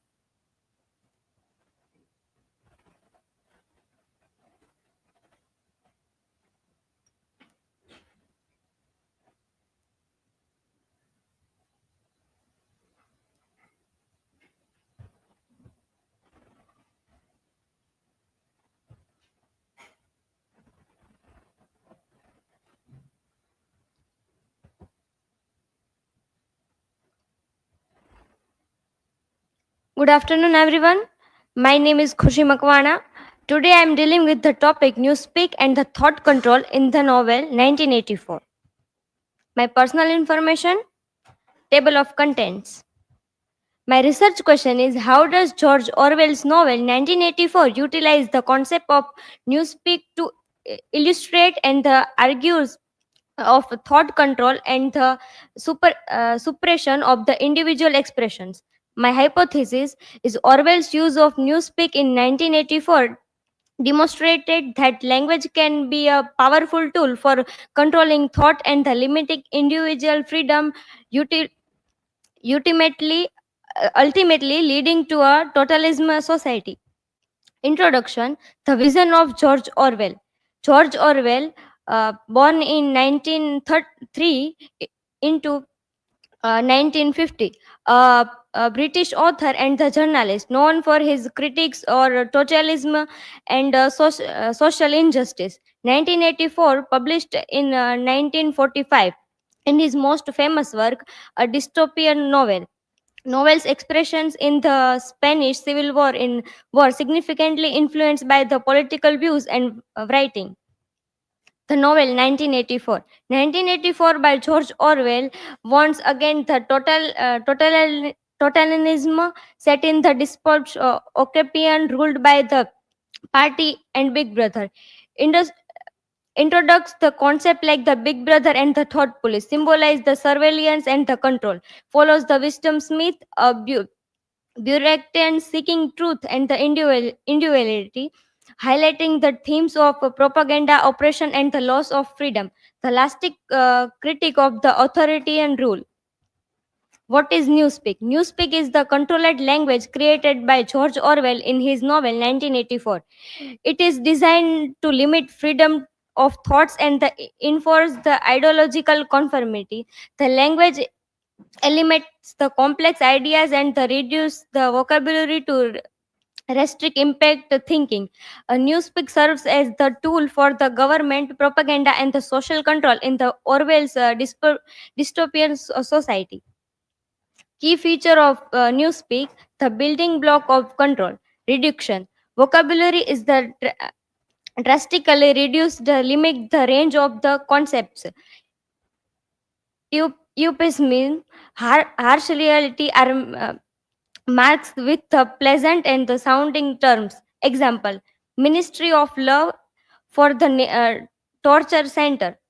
Double think: the holding the contradictory beliefs in similarity. Example: war is peace and freedom is slavery. Thought control in action: shaping minds and limiting freedom. By restricting language, the party controls the range of the human thoughts. Individual become the incapable of the expression, distinct or forming independent idea. Newspeak endures the critic thinking and the encourage blind obedience. The danger of the thought control. The warning for the future.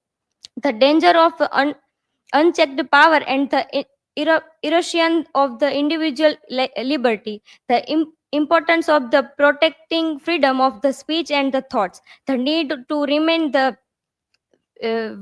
vigilant against the manipulation and the propaganda. Modern day newspeak, uh, controlling language and controlling thoughts. Political jargon and the impermanence, terms like the enhance, the interrogation for torture, for collateral damage, for the civil casualties, Sanit- sanitize the harsh reality, capture the government spine. Word like a downsizing, mass layoffs, or freedom oppression, the military in, inventional shape public repression. Social media algorithms. The platform push the center narratives, while the suppressional others, subtly shaping the thoughts and the patterns. Example: the term of alternative fact used in the politics mirrored the concept of the double think in the 1984. Surveillance and the thought control today. Big Brother is watching. We see in the novel the main slogan of Big Brother says watching you. That someone who is watching what the publics do and where they goes and etc. Many things. Mass data collection. Governments and the corruption tracks online activities to influence behavior, thoughts, ads, political concept and the censorship. Censorship and algorithm bias. Certain viewpoints are silenced on the social media while propaganda thrives. Ma- Many formations and fake news manipulated the information, influenced the elections and the public opinions. Example: the Chinese Great Firewall heavily restricts the access to global information, much like the party's control in 1984. uh, Resisting the thought control, protecting free thoughts in the digital age, encouraging media literary, teaching people to analyze the source critically and recognize the propaganda, evoking for the transparency and free speech, holding the governments and the corruption accountable for information control, practicing the critical thinking, questioning the narratives, and avoiding ideological echoes chambers. Example: the fight against the book bans in the various countries mirror 1984's themes of restricted knowledge. Conclusion: 1984 warns for the dangers of the absolute control, surveillance, and the language manipulation. Newspeak shows how the restricting language can limit thoughts. Today echoes or Orwell's warning appeared in political rhetoric, media narrative, and the digital surveillance. To protect freedom, we must think critically, stay informed, and the deferred free speech. Here are my references, and thank you. If you have any question, then ask.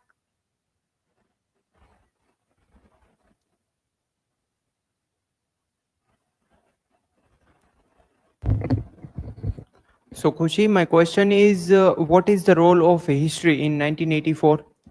The role of history in 1984, the reflect the society, how Orwell reflect the society. That's main slogan in the novel, that Big Brother is watching you, that someone and somebody is watching what you doing and where you go and what you thought about. Even they say that you only love Big Brother and do not love anyone, and do have not permission to love anyone.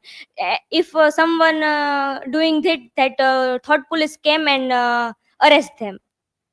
So this is show the history, that how society is managed of that time. Next.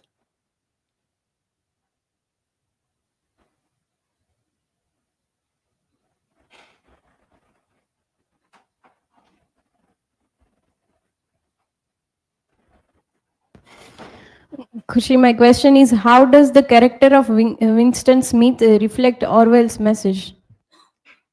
Winston's character is symbolized as the human spirit and desire, that shows the his desire for living is he tried to love Julia, but the party don't do him that. And this is show the symbolism as he's able to love, but party don't do to this. And This is show the human desire also. Thank you. This is from my side.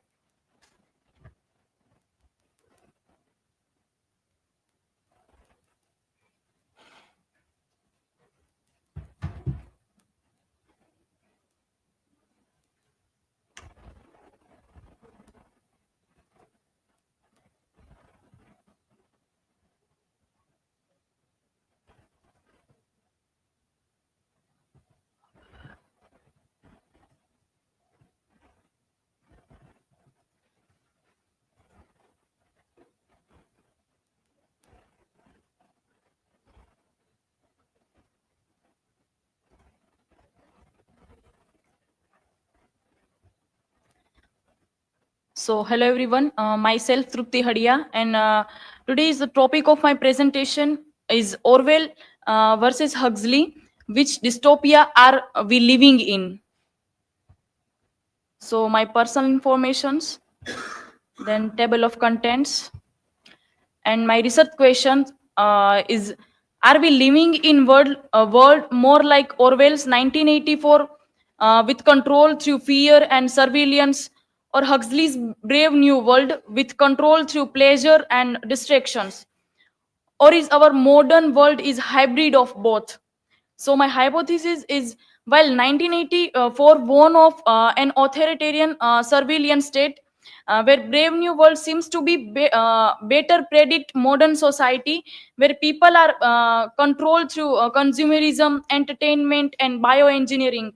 However, element of Orwell's vision, mass surveillance and censorship are also evident in today's time. So a brief overview of 1984, written by George Orwell, and dystopian novel, and in which Big Brother watches every actions. The party controls thought through propaganda, censorship, and newspeak.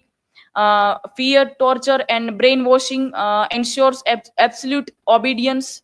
And themes like totalitarianism, mass surveillance, and manipulations of truth make it highly relevant today also.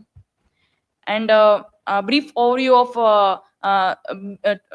Brave New World by Aldous Huxley, written in 1932.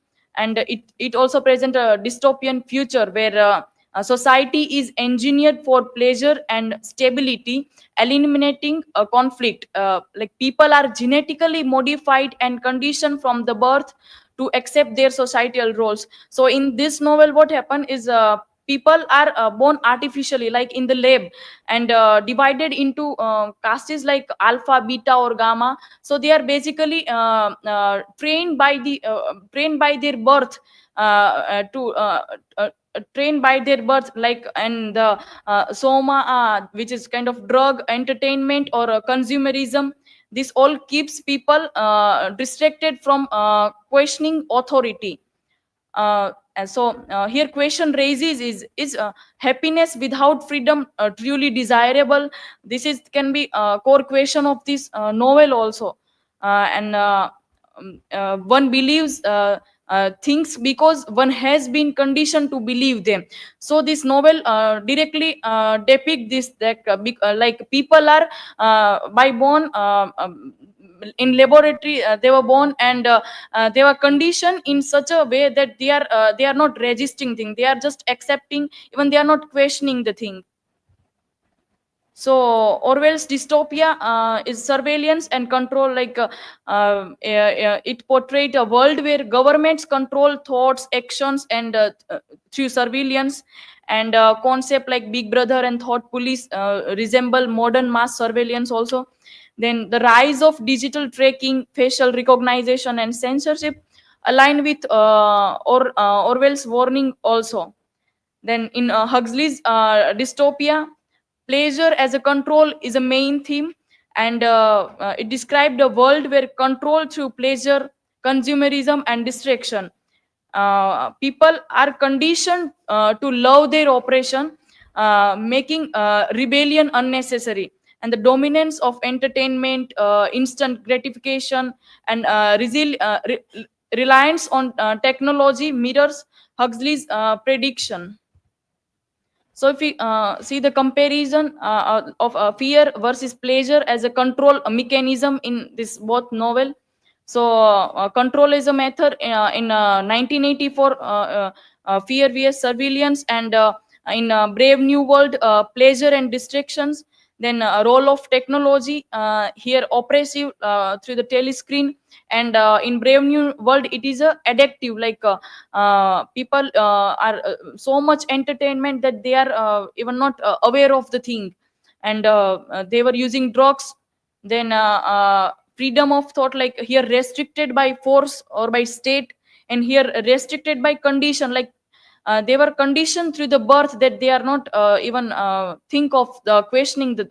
Then society's role here is in 1984, resist, like resist, but it is crushed by the politics. Willingly submits. So surveillance vs self-imposed distraction.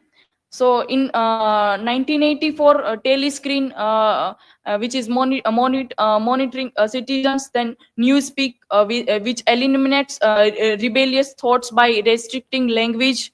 Then censorship, rewrite history, that who controls the past control the future also, which resemble that.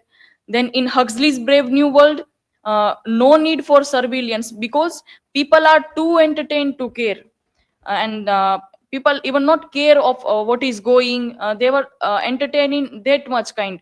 And soma, like happiness drug, keeps society docile. Then endless distraction, like entertainment and materialism, which all prevent critical thinking of the people. Like, and Orwell warned that we will be overcome by an externally imposed operation, but in Huxley's vision, no big brother or no ministry of truth is required to deprive people of their autonomy, maturity, and history. As Huxley saw it, people will come to love their oppression, to adore the technologies that undo their capacities to think. So this is how people will willingly submit all the thing to the state or politicians. So the theme of truth vs indifference to truth, like here in 1984, double think forces people to believe contradictions. The Ministry of Truth rewrites the history. Then in Huxley's Brave New World, truth is irrelevant, like people are not aware of that thing. So this is not the even so this question is also not arising. So why bother with truth when there is a pleasure? And then like our if our all demands are fulfilling, then there is no need to do any kind of resistance.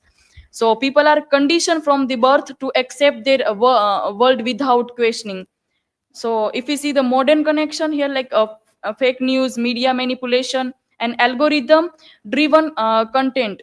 And then like Orwell feared those who would ban books, but Huxley feared that there would be no reason to ban them because no one would want to read it. So if we see Orwell's versus Huxley, control in the society. So in the perspective of economy, in the novel Orwell, scarcity in rationing is there, and Huxley, in the novel of Huxley, consumerism and access.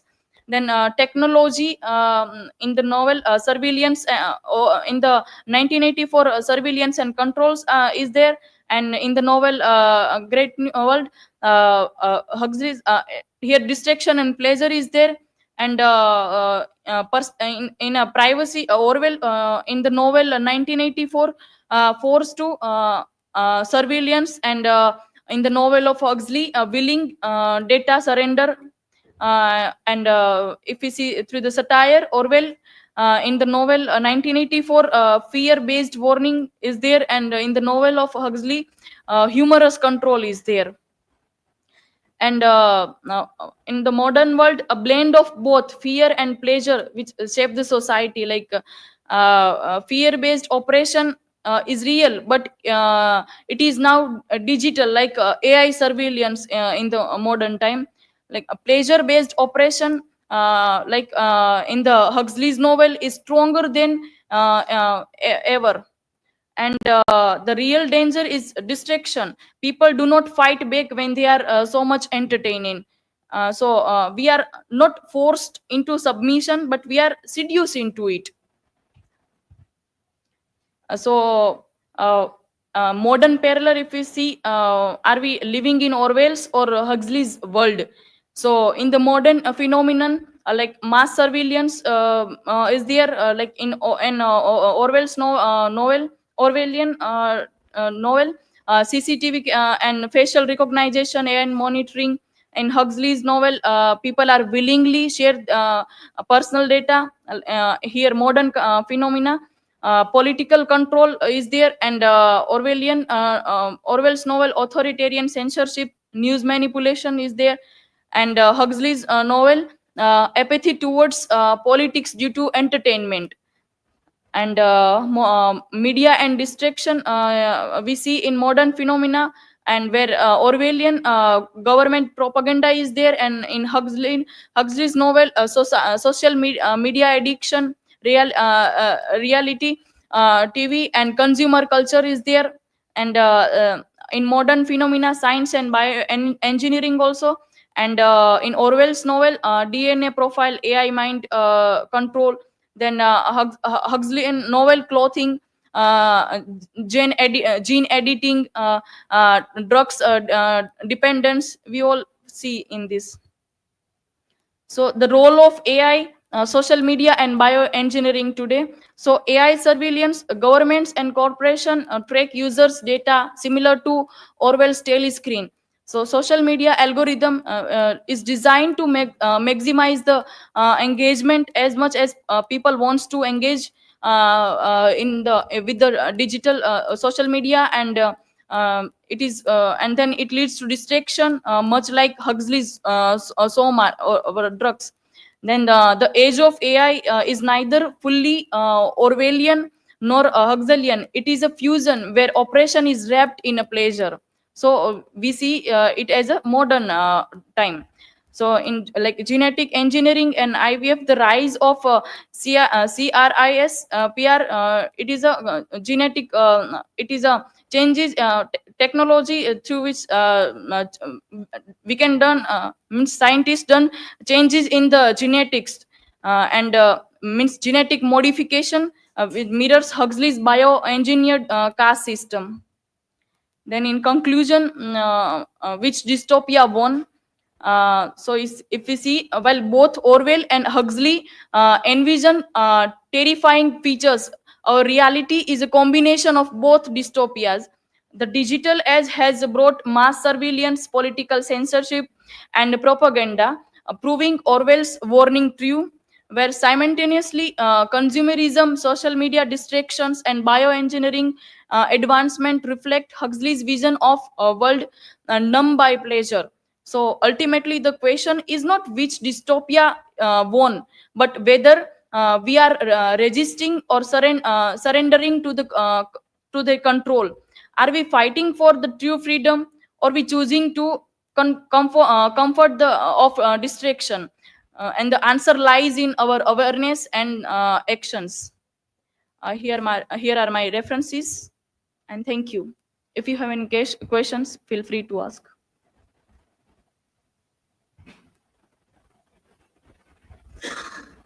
So, Drupti, my question is when comfort becomes control, is freedom? So no, it is actually directly related with the novel of Huxley. Like people are trained in that way, that they are comfortable in their life, and that's why they are not resisting. They are not even aware of what is going wrong with them, and even not aware of anything. They are not desiring the true freedom. So it is not a true freedom.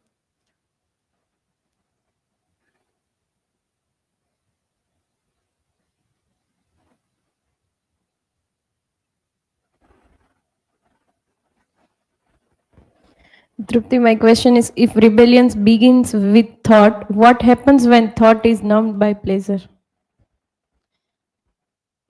Yes. So rebel, when our okay, when our thoughts is numb by pleasure, like we are entertained in that way that we are not aware of what is lacking or what is going wrong with us.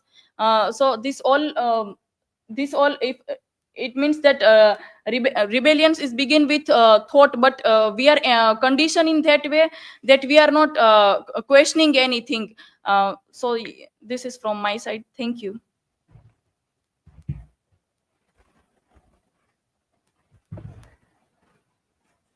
Okay, so before we take the next one, you can go and start opening your presentation. A few things for which the memorabilia is getting ready for annual function. So yesterday I have shared with you all this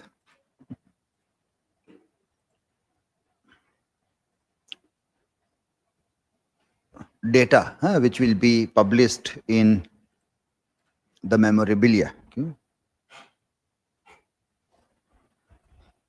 This is about the department library books. We have this three libraries. One is department library, one is university library, and then digital library. Digital library data we will take today, keeping in mind that maybe during presentations most of you might be using the resources. So today we will get the data. So department library, we see that many of you have not taken a single book.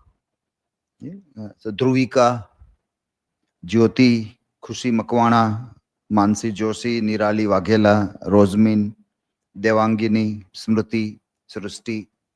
And so you have to use this library resources, and this doesn't look good. Then Rutvi, Meeta, they have only one book. Then two books only. Khushi Goswami has maximum 10 books procured from this. Then Bhargav, Khushi Ravia, Krupali Belam, they are at the top. Krishna Baraya, Rajdeep Bawaya. So the same way we want to see that next year nobody should have zero. It is library is just in your building itself, and you have to keep on visiting. There are many off days when you are told to visit library, use lab.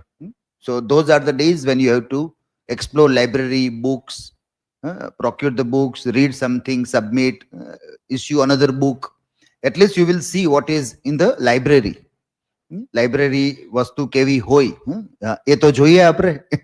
Library નામની બલા એટલે શું હોય, એમાં પુસ્તકો કેમ ગોઠવેલા હોય, ક્યારેક આંટો મારીએ અંદર, એકાદું પુસ્તક લઈએ, બદલાવીએ, તો એ અનુભવમાંથી પસાર થાય. ભલે વાંચીએ નહીં કાંઈ, પણ એટલીસ્ટ લાઇબ્રેરીમાં અંદર આવવા જવાના અનુભવમાંથી તો પસાર થઈએ આપણે. So that is one thing you have to see. University library also we have the same like Dhruvika, Jyoti, Khushi, Mansi, Nirali, Devangi, Tanvi also here, Meeta. No books are procured from this. Maximum Bhargav has 18 books taken from University Library. Krishna Baraya 14, Khushi 11, Sanket 9, Kumkum 8, Krishna Vada 7, Parthiv also. So keep on visiting library and keep on taking books. Then only government will give grants. Keep on giving grants for the books. Many books are very costly. We cannot purchase unless there are grants by government. But if students are not using the university library and the books, then government will say that why should we spend unnecessary money? Your students are not going to library. And you all are PG students. You are more sincere, more mature students. You understand the value of visiting libraries. So this we want to see that next term you become more sincere towards visiting libraries. Library committee might be informing you time and again, but still many of you have not given any care to those intimations or messages. કે એ પણ નવરા હોય, આપણે કેટલા કામ હોય, એ તો કયા કરે કે ચલો આ લાઇબ્રેરી જાય, ઓલી લાઇબ્રેરી જાય, એને બીજા કોઈ કામ ધંધા નહીં હોય. ધ્રુવિકા, જ્યોતિ, ખુશી કેટલા બધા કામ હોય, એ કામ કરવા કે પછી આ બધા ભેગા લાઇબ્રેરીની મુલાકાતે જવું. Now you will be senior, next people will see you, તમારા જુનિયર તમને આવીને તમને જોશે કે તમે શું કરો છો. તમે આમ જવાને બદલે બીજે ક્યાંક ચાલ્યા જતા હશો, અહીંથી નીકળે બધા ટોળામાં સાથે, પછી અડધું ગ્રુપ ક્યાંક બીજે ફંટાઈ જાય, તો એમ એ પણ શીખશે તમારી પાસેથી કે ક્યાં ફંટાઈ જવું, સાચે માર્ગે જવું એ બહુ અઘરી વસ્તુ છે. બગડી કેમ જવું એ જલ્દી આપણને આવડે. આપણે ઘણી વખત ઉદાહરણ આપ્યા છે કે ખરાબ કેરી હોય તો એ આજુબાજુની 10 સારી કેરીને બગાડી નાખે, એક જ ખરાબ હોય તો 10 સારી કેરી એક ખરાબ ને સારી નહીં કરી શકે, એવું ક્યારેય નહીં બને. કુદરતનો નિયમ છે કે 10 સારી કેરી આજુબાજુ મૂકો, એક બગડેલી વચ્ચે મૂક્યો કે હમણાં બગડેલીના 10 સારી કરી નાખશે, ક્યારેય ન થાય એવું. એટલે આપણે એમ લાગે કે 10 સારા છે એમાં એક બગડેલ છે તો વાંધો નહીં, ના એક બગડેલ 10 ને બગાડશે. એટલે આપણે એક એક નાની નાની ભૂલ થાય એમાં આપણે ટપારવું પડે કે આમાં ચાંદી પડી ગઈ છે, આ ચાંદી દૂર કરો, આજે સંકેતમાં ચાંદી પડી ગઈ હતી તો એ ચાંદી દૂર કરવી પડે, નહીતર એ બીજામાં ફેલાય, પછી કેરીમાં ચાંદી પડે, એટલે એ સોના ચાંદી નહીં, એનો બગાડ થાય. અને ઇટ ગિવ્સ ઓન સ્પ્રેડિંગ, એટલે સ્પ્રેડ ન થાય એટલે તરત એ ભાગને કાપી નાખવો પડે, તરત એને ટકોર કરવી પડે. સારી વસ્તુની ન કરો તો ચાલે, પણ ખરાબ ને તરત રોકવી પડે. નિંદામણ ખેતરમાં લોકો કરે ને, નાનું નાનું ઘાસ ઉગે તો તરત એને નિંદવું પડે. આપણે જેને નિંદા કરીએ, નિંદામણ કરીએ તો જ એ સુધરે, નહીં તો આખું ખેતર બગડી જાય આપણું. So you have to C કે આ ચાંદીઓ જે પડી છે એ ફેલાઈ ન જાય ઉપર સુધી, પણ ઉપરની અસર થોડી થોડી કદાચ નીચે આવે. That you have to see. Same way in activities also, certificates that you have received, you will see that some of you have maximum, like Rajdeep,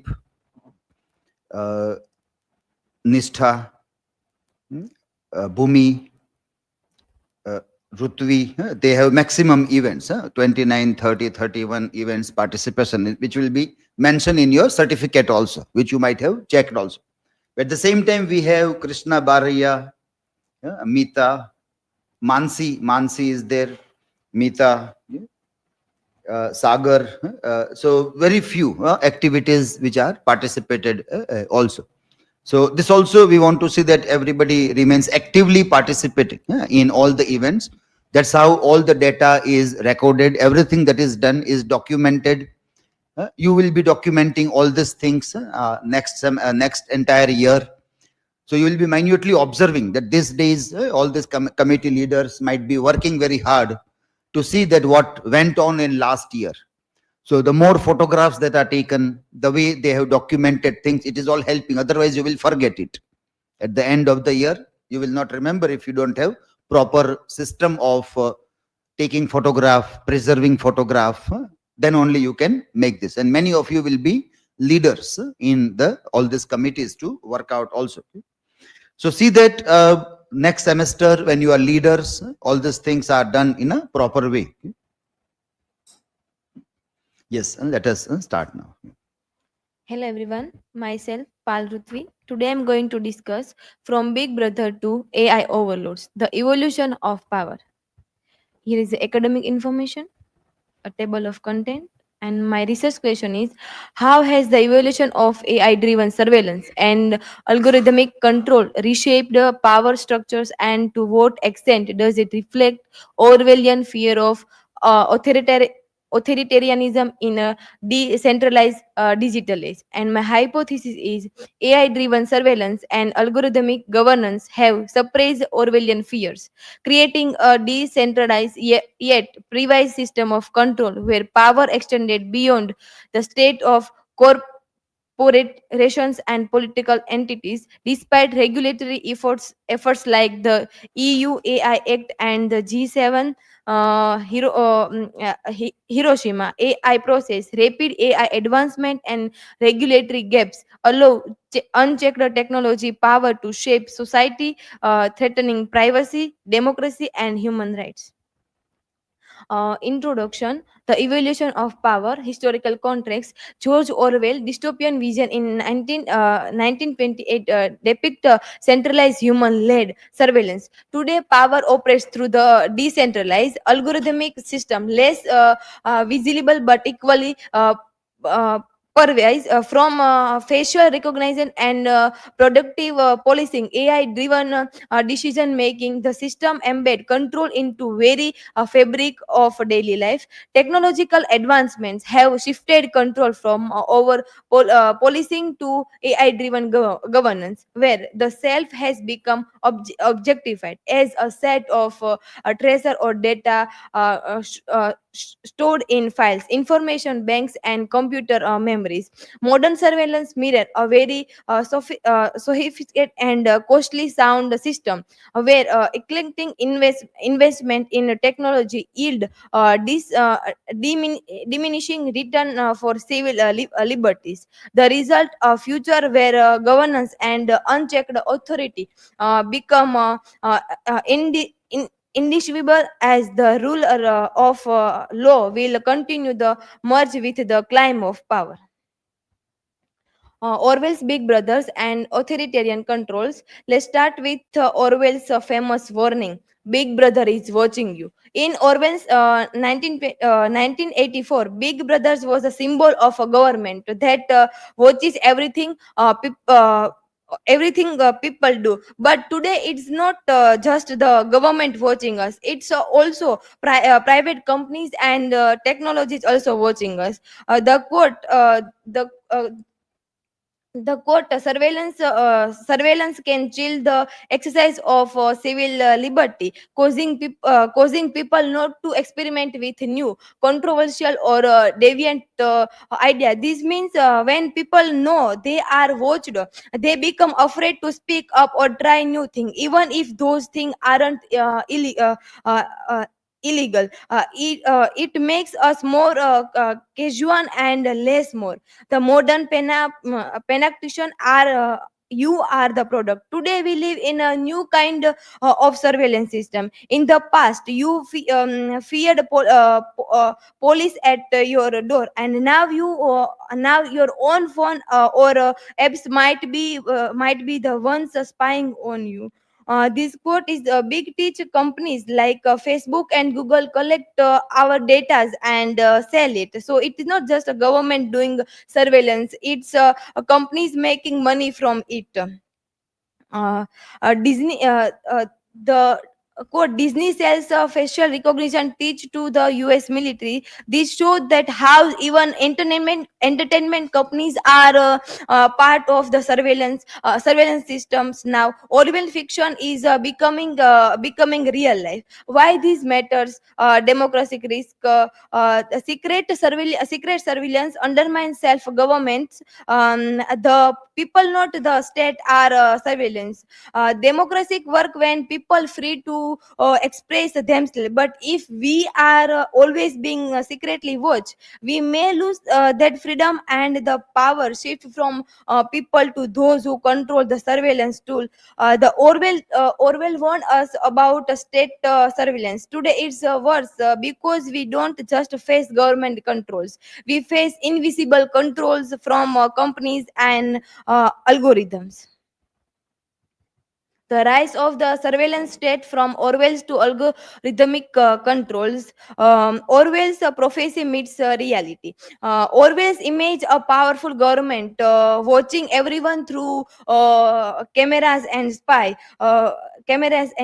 Orwell feared the centralized state central system, but today's we live in a decentralized a world where AI and big data do the spying through the social media, our phones, smart cameras, and even online shopping. Technology as the unblare. Helicopters with infrared sensor, TV cameras on street, voice analyze, and NSA's warrantless searches of electronic communication. Always thought the danger would be human spies, but now machines are the spies, and AI watch us silently, learning what we like, what we do, even predicting our next way. We know that if we give prompt, we are using ChatGPT, and we know that this type of prompt we gave, and next time we same gave that type of information. If we do not write that, give this type of prompt. A power shift, control doesn't came from just watching people, it comes from controlling their data. Today's whoever owns the data can shape what we see, buy and believe. Shocking reality, 70% of criminal records are inaccurate, yet they dictate lives. This means people are judging by wrong data, and when AI use this data, people might lose jobs, loans, or freedom based on errors by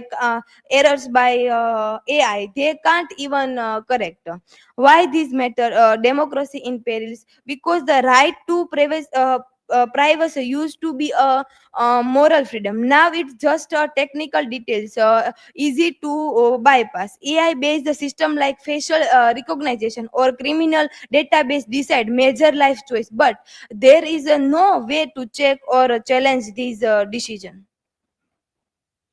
Wrestling control from technology is our only defense. If we don't question and regulate those who build and control this system, we risk losing control over our own lives. And the big question remains: if data controls you, do you really have freedom?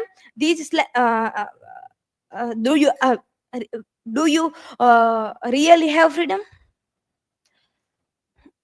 The shift from human controls to AI overloads, when algorithms become the gatekeeper of power. From humans to machines, the evolution of control. In the past, power was mostly in the hands of elected leaders, countries, courts, and courts. Today's that power is shifting to those who controls AI, like big tech companies and governments. The court means the people who write the code now have real power. They decide how system works and who gets access to what jobs, loans, justice, healthcare, often who with no human involved. This shift isn't just a technical, it's a political, social, and deeply personal. AI doesn't just automate decision; it determines who gets hired, who receive healthcare, and who becomes a suspect. Pagan spyware surveillance without scrutiny, originally made to fight terrorism. Pagan spyware is now being misused by governments. Governments use mass-scale surveillance system to spy on journalists, follow politicians, and other political opposition. Instead of protecting us, these tools are used to watch activities, journalists, and political revivals. It's a secret, silent, and dangerous. No public oversight, no accountability. Uh, Algorithmic control in hiring and healthcare. AI is also quite deciding who gets jobs or medical care, and it's not always fair. Election and AI, Microsofting and manipulation. AI is now used in election to influence voters through the target and the personal data. Leaders use AI not to inform voters but to manipulate them, keeping power by shaping opinion behind the scenes. And these photos I taken from this article which I mentioned below. Why these matter? Because AI doesn't reduce human oversight, it erodes the possibility of resistance. White blower are discourse, and corruption is automated at the scale. AI overloads, fiction versus reality. Here is I mentioned the theme of fictions and myth fiction AI and fact real AI authority and real words AI power laws and justice. AI predict who might commit crimes but often gets it wrong, especially with racial bias. And job AI filter resume, but it can ignore qualified people based on race, gender, or zip code. Finance AI decide who gets loans or it's flog or for fraud, but sometimes denies people unfairly. And surveillance and military AI help track people and has been used to target individuals with a daily force. And healthcare AI help diagnose disease but can be manipulated for profit, like overbilling or biased treatment. The future of power AI as the ultimate authority. Today AI makes big decisions in areas like healthcare, welfare, jobs, and even politics. As Kobe says, AI system can act autonomously, understanding trust as people feel a lack of control. So, where AI has power, governance, politics, economy, this area AI have power. And main risk is in no human accountability. If AI makes a mistake, no one is clearly to blame. Whom we blame? This mistake is done by AI. And weaponization tools like Pegasus spyware are used to spy on journalists and critics. Opacity, even creators open doors to understand how AI decides. As Cobbins wants that those who control AI control power, and corruption follows. In short, we say that AI isn't just helping, it's replacing human control, and that shift brings a serious risk if we don't keep it transparent and accountable. Ethic crossroad AI bias and human rights. AI is not neutral, is often reinforces human bias and violates human rights, especially when used in hiring, healthcare, or policing. As Regis says, algorithms perpetuate human bias, automatic status quo unless preventive misuse are taken. Who is responsible? Where AI cause harm, it should be accountable. And why? Regulating regulating AI powers, can we control it? Countries are starting to build rules for AI, but there is no single global standard yet. As Habuka notes, the G7 Hiroshima AI process mark a significant milestone in international AI governance. G7 Hiroshima AI process 49 plus countries support trustworthy AI. EU AI Act bans high risk AI with a strong legal power. USA use a sector-based strategy like the NIST risk framework. How AI is regulated? Voluntary codes. Example: Hiroshima Code of Conduct, not enforceable, and hard laws. Example: EU AI Act, legally bending rules. Challenging different countries different rules create a confusion. Voluntary risk luck punishment compares may ignore them. AI evolves fast, hard for laws to keep up. For example, ChatGPT, no global agreement, hard to protect democratic values and world's high. Conclusion: AI is no longer a distant threat. It is a shaping governance, surveillance, economies, and human rights. Now, Orwell's warning of centralized control have evolved into decentralized algorithm power, where those who control AI dictate reality. Power rests with those who control the algorithms, and even programs don't understand AI decisions. Without uh, interoperability, AI governance risk become a tower of Babel. These are the references. This is from my side. If you have any question, feel free to ask.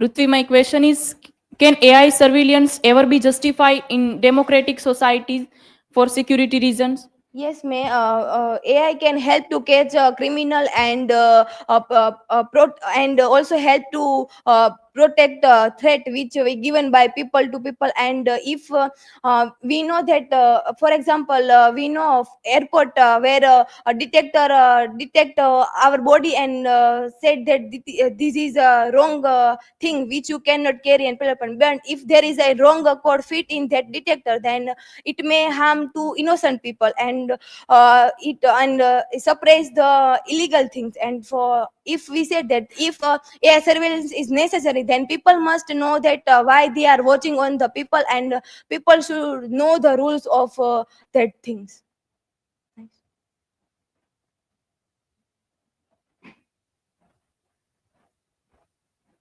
So, Rutvi, my question is, if AI becomes fully autonomous in the decision making, how do we ensure the aligns with the human values? To ensure AI follows the human values, we need strict rules and more power on human, and not only AI people. We know the horror of AI, which have, for example, the movie of Rajnikant's Robot, and the recently released movie Teri Baaton Mein Uljha Jiya, where robot get default code, and he started to following previous command, which is not should be used. And for if AI get fully controlled, then it may harm people. If AI is hiring some people, it may doesn't should qualified people, and as per set the code, he choose and do the biasness. So uh, if we are using AI, we have all control, not only for AI, human also have involved in that program. So this is from my side. Thank you.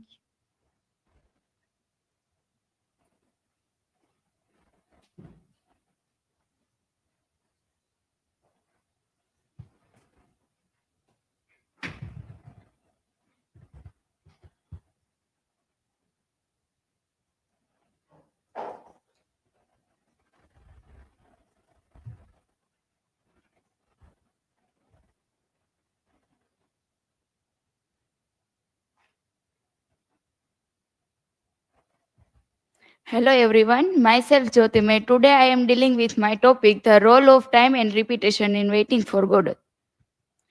This my personal information, table of contents and research questions.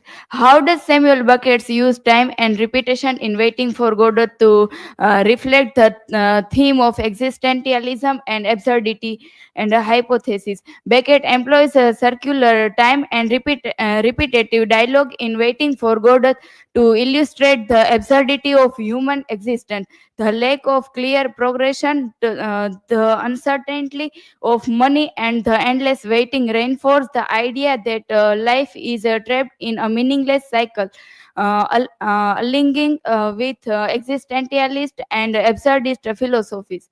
Introduction. Waiting for Godot is a landmark play by Samuel Beckett, and it's considered a pivotal work in a 20th century drama, particularly within the theater of the absurd. Here's a conscious introduction. The play centers on two characters, Vladimir and Istragon, who engage in repetitive and often nonsensical conversations while waiting for Godot's arrival of a mysterious figure named Godot. Godot never arrive, and the play explores a theme of waiting and the meaningless of existence and the human condition. Concept of the time in waiting for Godot, circular and repetitive. Time in Godot is not a linear. Days seem to repetitive themselves with similar events and conversations occurring in both acts. This creates a sense of stasis and futility. The characters' actions and words loop, emphasizing the feeling of being trapped in a cycle, ambiguous and uncertain. The play deliberately blurs the lines of time. It's difficult to determine how much time passes, and the characters' memories are unreliable.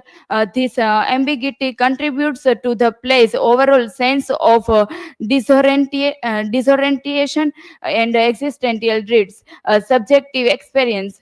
The character's perception of time is highly subjective. When they are idle, time drags on endlessly. When they are momentarily distracted, it seems to pass quickly. This highlights how human experiences shape our understanding of time.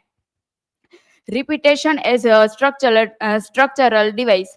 In Samuel Beckett's Waiting for Godot, the repetition isn't just a stylistic quirk. It's a fundamental structural device that conveys the play's core themes, reinforcing meaninglessness.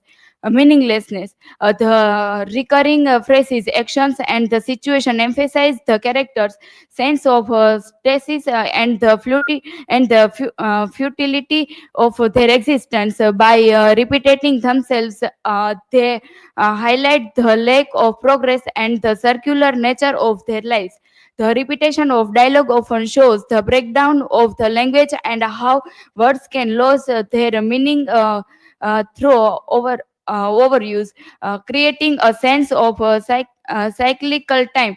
The play structure itself is repetitive with others. This reinforces the idea that time is not linear but cyclical, and that the characters are trapped in an endless loop. Uh, Highlighting the character's routine, the repeated actions and conversations establish routine for Vladimir and Estragon. This routine, though seemingly pointless, providing them with a sense of structural and purpose in a otherwise meaningless world, emphasizing the absurdity of existence. By repeating seemingly trivial actions and conversations, Beckett underscores the absurdity of human existence. The characters' actions become comical and tragic at the same time, highlighting the gap between their expectations and reality. Psychological impact of repetition. The use of repetition in Waiting for Godot has a profound psychological impact both on the characters within the play and on the audience experiencing it. For the characters, heightened sense of status and fluidity. The constant repetitive reinforces the characters feeling the being trapped in a meaningless cycle. It emphasizes their inability to escape their circumstances, leading to a sense of despair and hopelessness. It creates a feeling of being trapped in a loop where no progress is made. Erosion of memory and idealism. The blurring of time and the repetition of events contribute to the characters' difficulty in remembering the past. This erosion of memory can lead to a sense of disorientation and a loss of identity. The role of memory and forgetting.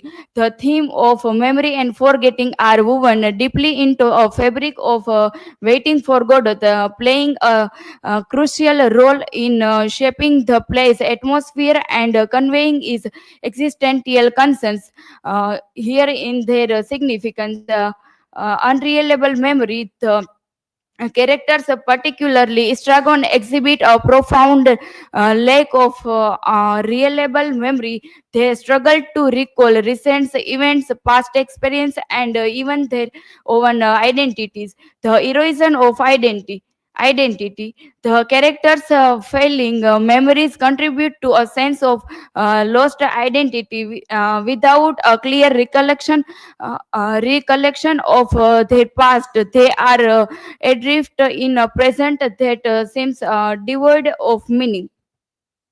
Symbolism of time and repetition. In Samuel Beckett's Waiting for Godot, the time and repetition functional as a powerful symbols that contribute to the play's overall sense of existential dreads and the absurdity of the human condition. Symbolism of time, the fluidity and the unreliability of time, the character's inability to accurately track the time reflects the human struggle to find meaning in a world that often seems chaotic and unpredictable. Time in waiting in Godot is not constant. It's fluid, distorted, and unreliable.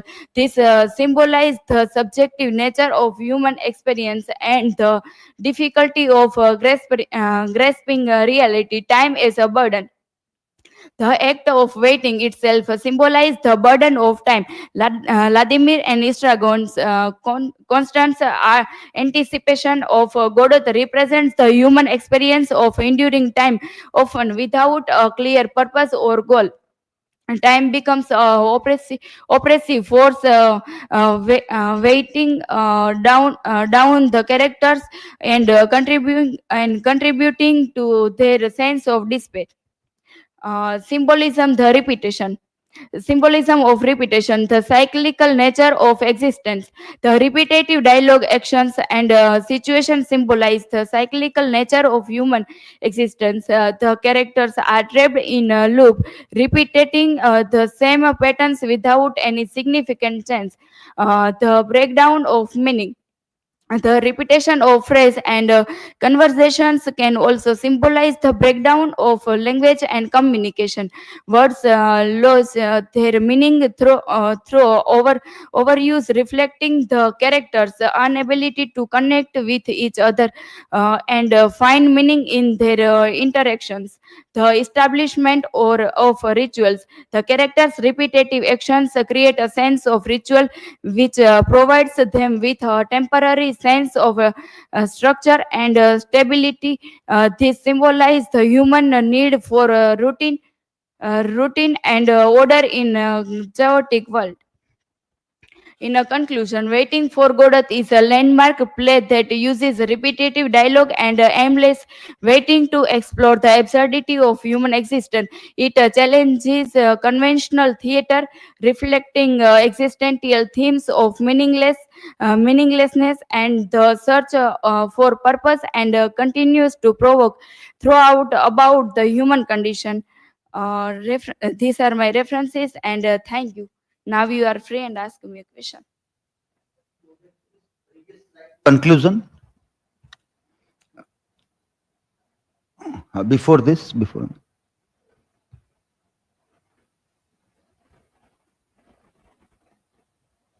what is this last line that you saw? Last line? The establishment. The last line in that. This symbolizes the human need for routine and order in a chaotic world.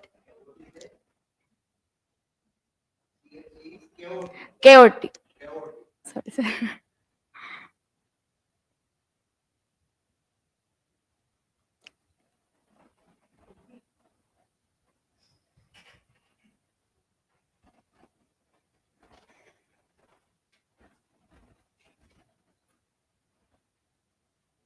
Question is to you. How does Waiting for Godot reflect the human struggle for meaning in life?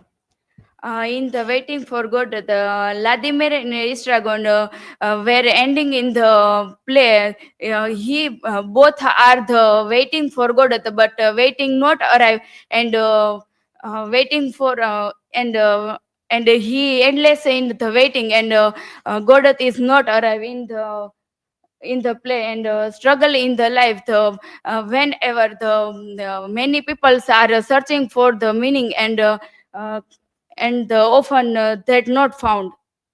Next.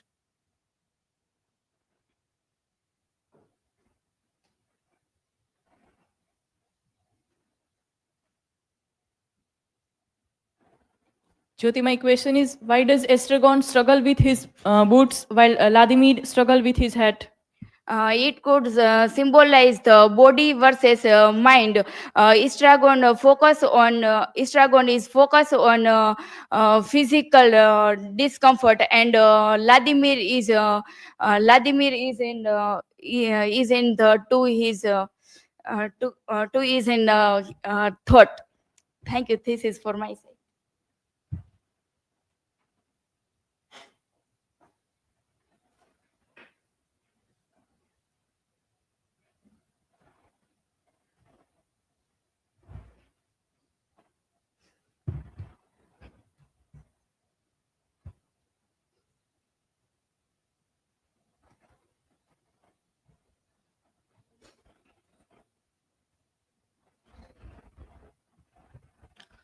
Hello everyone. Good afternoon to all of you. Today is our fourth day of presentation on paper number 107, and my presentation topic is Waiting for Godot as Meta Theatre, Beckett and the question of representation. So let's start. Here is my academic information, then the table of content which we will discuss in detail.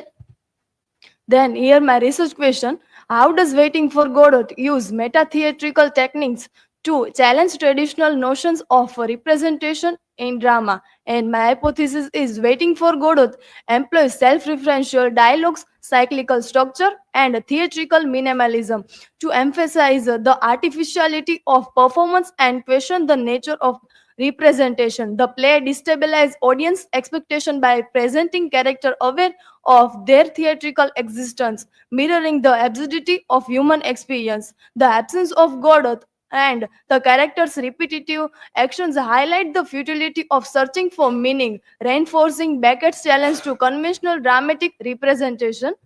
Then, here the introduction. What is meta theater?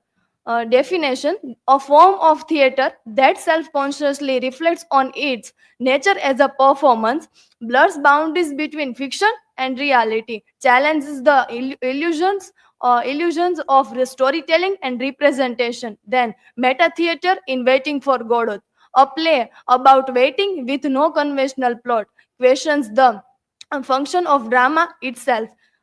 Character aware of performance, conscious dialogues, breaking the fourth wall, and repetition and absurdity exposes the artificiality of theater. And here, understanding meta theater. What is the meta theater, and who is founder of this term? Meta theater term coined by Lionel Abel in 1963 in relation to self-reflexive drama. Then common meta-theatrical techniques: play within a play. Example like Hamlet, six character in search of an author. Then a direct audience address, characters acknowledge performance. Then self-referential dialogues: characters question their actions or reality. Theatrical minimalism, drawing attention to form over content. And and Samuel Beckett's theater of the absurd. No clear plot, as we know, climax or resolution. Cyclical structure exposes repetition in life and theater. And existential themes represent a lack of meaning and waiting for nothingness. And Beckett's challenge to representation: rejection of traditional narrative structure. Beckett discards linear storytelling, cause and effect logic, and resolution. His plays often feature circular or stagnant plots where events repeat without progress, and these reflect the existential idea that life lacks inherent meaning or direction. Example like Waiting for Godot has no clear beginning, middle, or end. What is the conventional plot? And then Vladimir and Estragon wait endlessly for someone who never arrives. Their conversation and actions are repetitive, mirroring the futility of existence. And second one is a fragmentation and breakdown of language. Samuel Beckett challenged the idea that language can effectively communicate meaning. His characters often speak in fragmented, nonsensical, or repetitive ways, exposing the failure of words to convey certainty. And then silence, pauses, and gibberish replace conventional dialogues, emphasizing the absurdity of human communication. Example like Samuel Beckett's Another Player Endgame. In Endgame, Chloe repeatedly asks Ham whether he wants anything, but Ham refuses to give a direct answer, showing how language fails to express true needs or emotions. Then, breaking the fourth wall, awareness of performance. Estragon and Vladimir dialogues often signals that they are performing. Here, example like Estragon says, "We always find something, Didi, to give us impression we exist." A self-referential comments questioning their own role in the play and acting within acting. Characters performs for each others to pass time.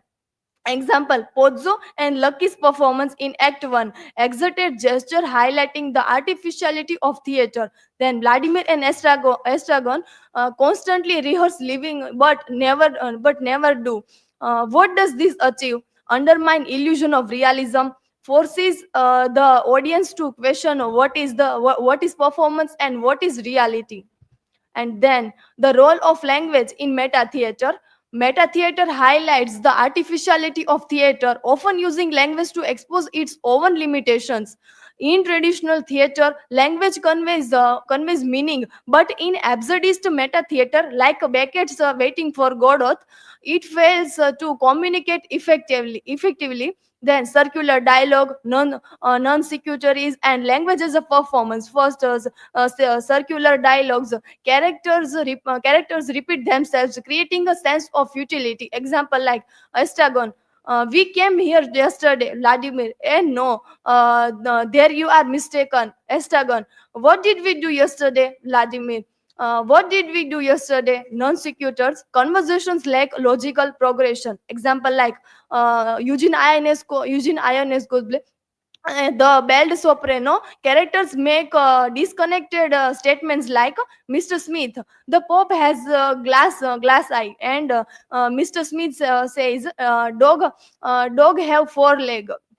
Language as a performance. Words become more mere sounds rather than carriers of meaning. Example like in Waiting for Godot, Lucky's monologue is a long incoherent speech that lacks clear meaning. And here then the play's minimalist setting, a meta theatrical strategy.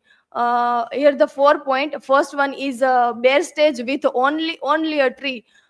Then no historical or geographical context, lack of external events, and the empty stage as a symbol of life's emptiness. In this play, Beckett suggests what is our purpose of living life and existence. Here the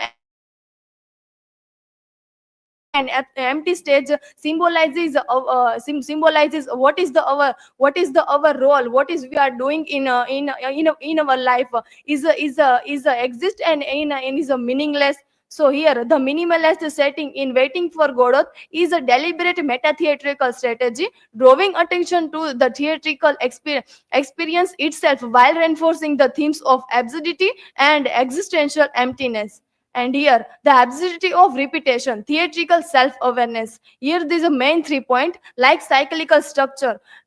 Second one is Act 1 and Act 2 mirror each other. And third, character repeat actions and forget the past. Cyclical structure. Samuel Beckett used the cyclical structure as the no such as a storytelling or historical events use. But he added in only this character, this two or four major character, and made with a two act and as repetitive actions. And Act 2 and Act 1 and Act 2 mirror each other, as we know, and characters repeat actions and forget the past. Vladimir and Estragon are both acted in repetitive actions. Then trapped in performance, just as the characters are stuck in a meaningless cycles, actors in a play are bound to repeat their roles night after night. This self-awareness turns the play into a reflection on the nature of theater itself. By using repetition, waiting for Godot highlights the absurdity of existence while drawing attention to its own theatricality. And here, Godot as the ultimate meta-theatrical device. Godot never appears, highlights the play's artifice, denies resolution, exposing theater's constructed nature, audience like the characters weights. Their weights Vanishri says, and audience expect actions, but Beckett denies it. Traditional drama built on actions. Beckett subvert this. Frustrate audience, making them confront theater's mechanics, and waiting itself become performance. Nothing happens, yet yet it is stage. Inaction turns into theatrical spectacle. Then cyclical structure mirror rehearsal and repetition. Beckett challenge audience expectation of theater. No narrative progression or closure. Characters seem trapped in performance, making the audience self-aware. Waiting for Godot question theater's purpose, exposing its illusions.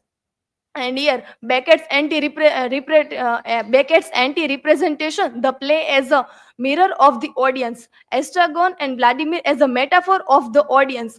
They both are wait endlessly for Godot, just as the audience wait for meaning or resolution in the play. However, neither the characters nor the audience receive what they expect. And their repetitive conversation, forgetfulness, and lack of progress reflect the absurdity of human existence, forcing the audience to question their own search for purpose. And second point is the audience role in waiting. Traditional plays providing clear narrative, but Waiting for Godot denies this, making the audience experience the same uncertainty as the character. By the end, the audience realized they too have been waiting, not just for Godot, but for meaning in life itself.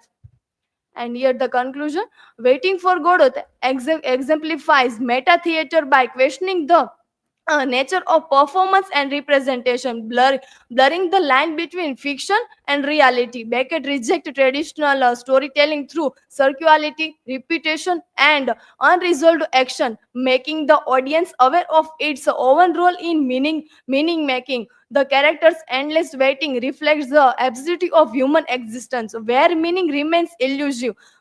Through minimalism and self-reflexivity, the play challenges theatrical convention, ultimately portraying life itself as an absurd performance without clear purpose or resolution. And this is my references. And thank you. I hope you found my presentation insightful. And if you want to some more clarity, so feel free to ask your questions.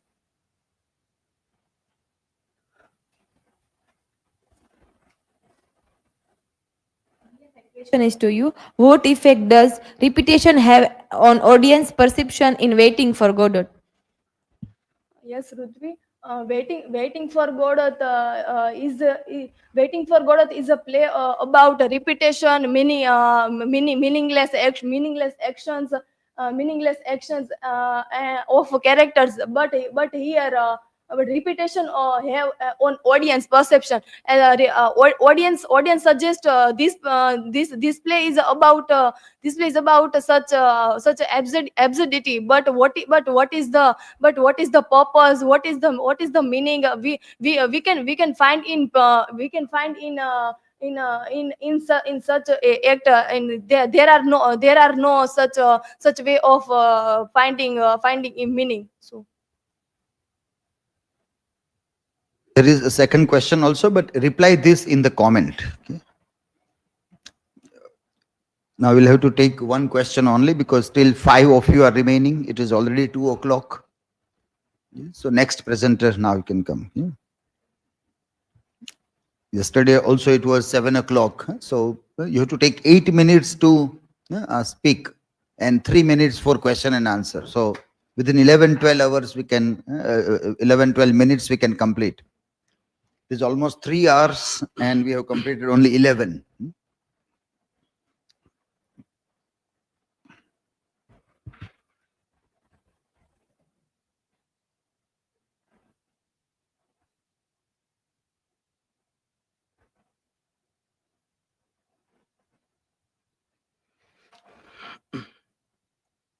Hello everyone, I am Parthiv Solanki. Today my presentation topic is the absurdity of the existence, exploring the waiting for the Godot as absurd theater. These are my personal information, table of content, research question. How does waiting for Godot embodying the particular of the absurd theater and it was the why its do structural, thematic and symbolical element reflect the existential philosophy. Hypothesis. Beckett's The Waiting for the Godot used the illogical plot, minimalistic setting, and nonsensical dialogues. Express the core tension and absurd theater, existential thought, portray the futility of the human existence and the uh, particular search of the meaning in the meaningless world. First, introduction of the Samuel Beckett.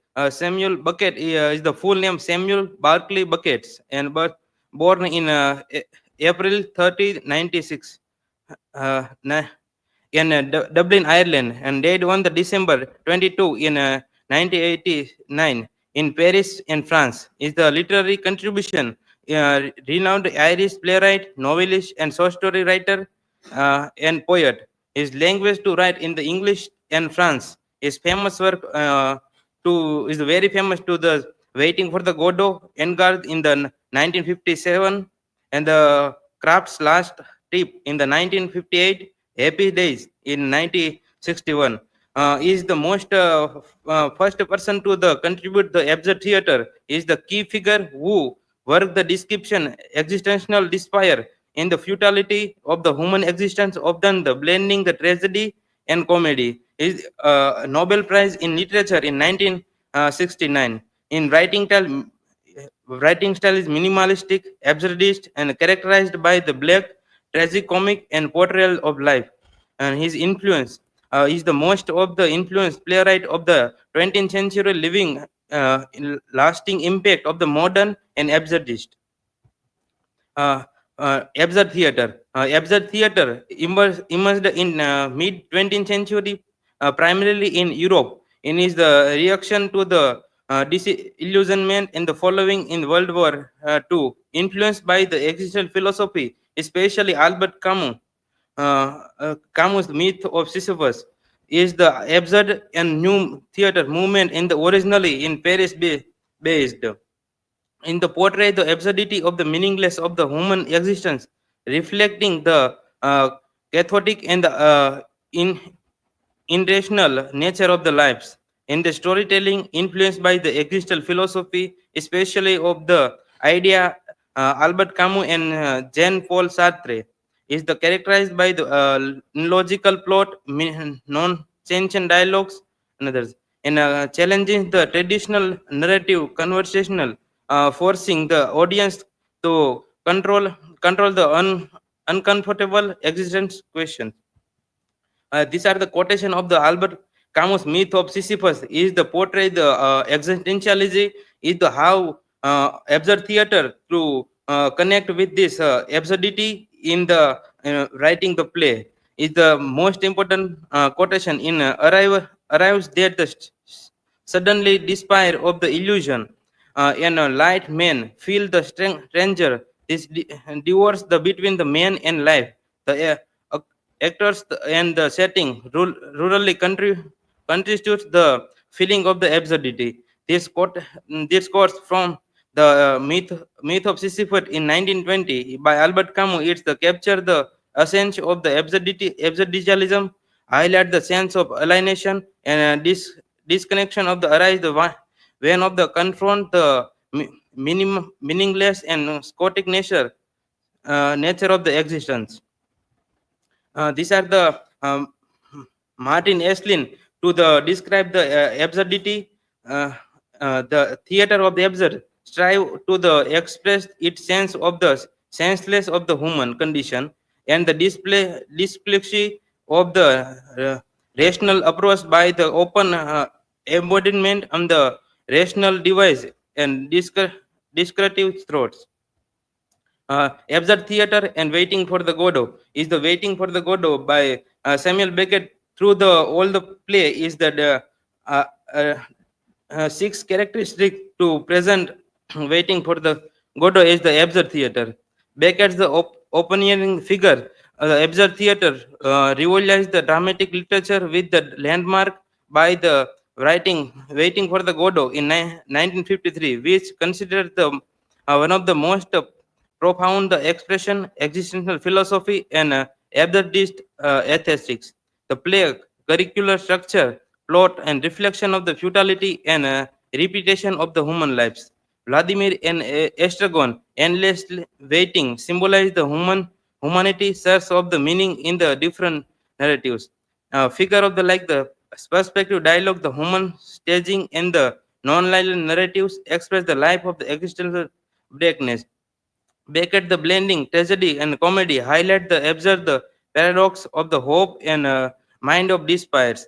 A symbolic element like the brain tree and emphasizing the avoid the emptiness of the existence through the play setting like only one tree, no any other stool and other scenes to display the how the life of the absurdins and the no one important of the life seem absurdism and self-reliance.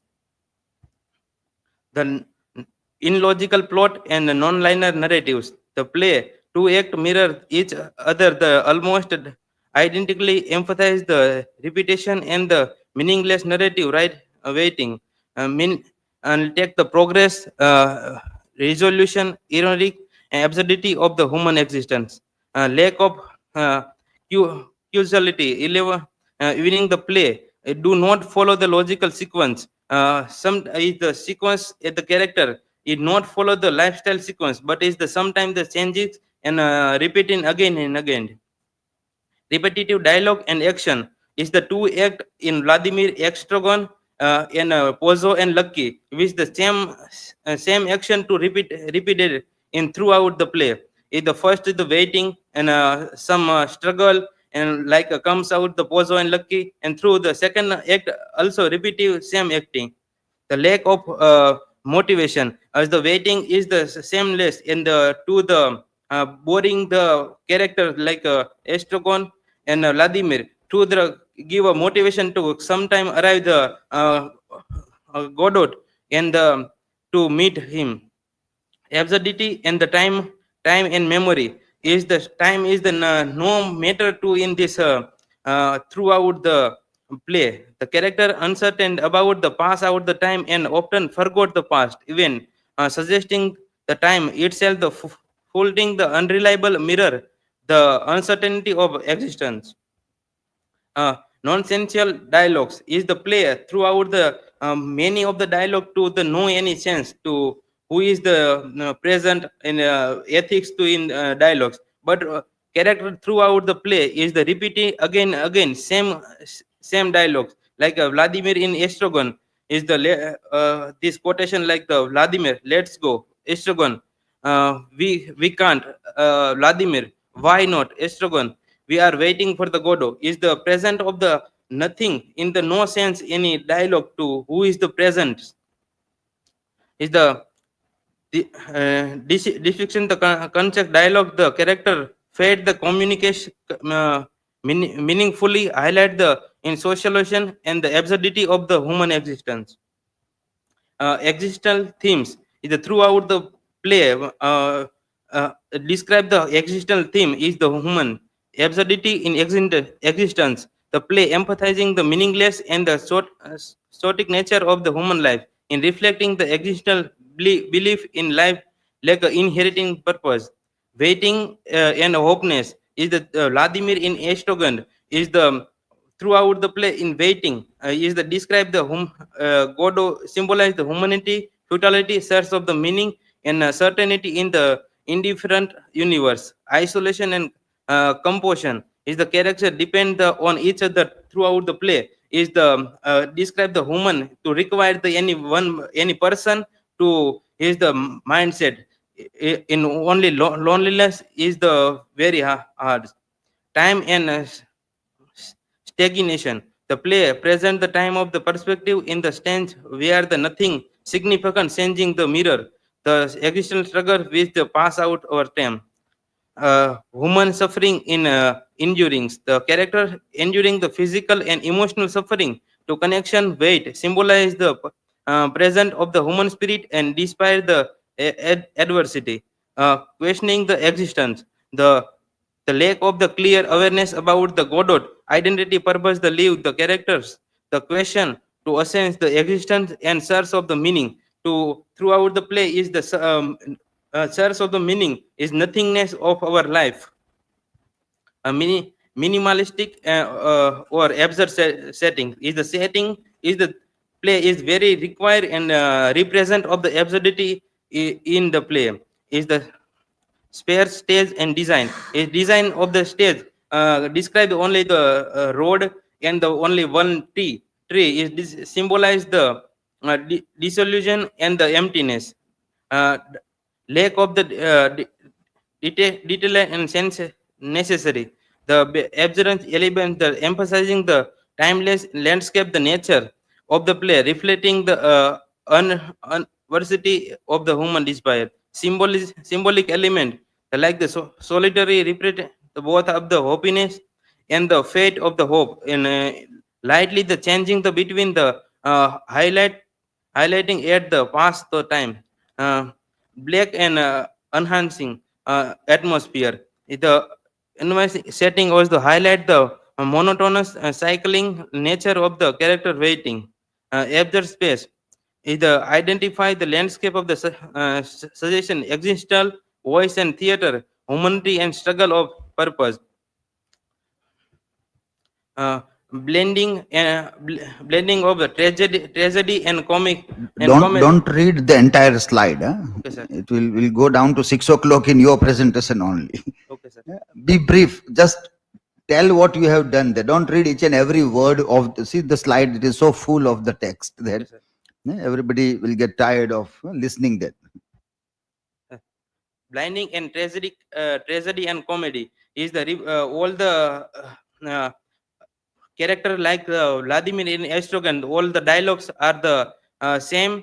And Samuel Beckett put the character in the some situation to represent in the is the painful, but is the audience are the very comic way you visualize, and that is the tragic element in the character, but the is sometime of the action is the comic. In the Vladimir, this quotation, was I sleeping while others suffering? I am the sleeping now. Tomorrow I will walk or think I do. What I shall I say of today? That I estrogen my friends at the place until the full of night. I waited the Godo. That Pozo passed the what is here, and that are the spoken to us.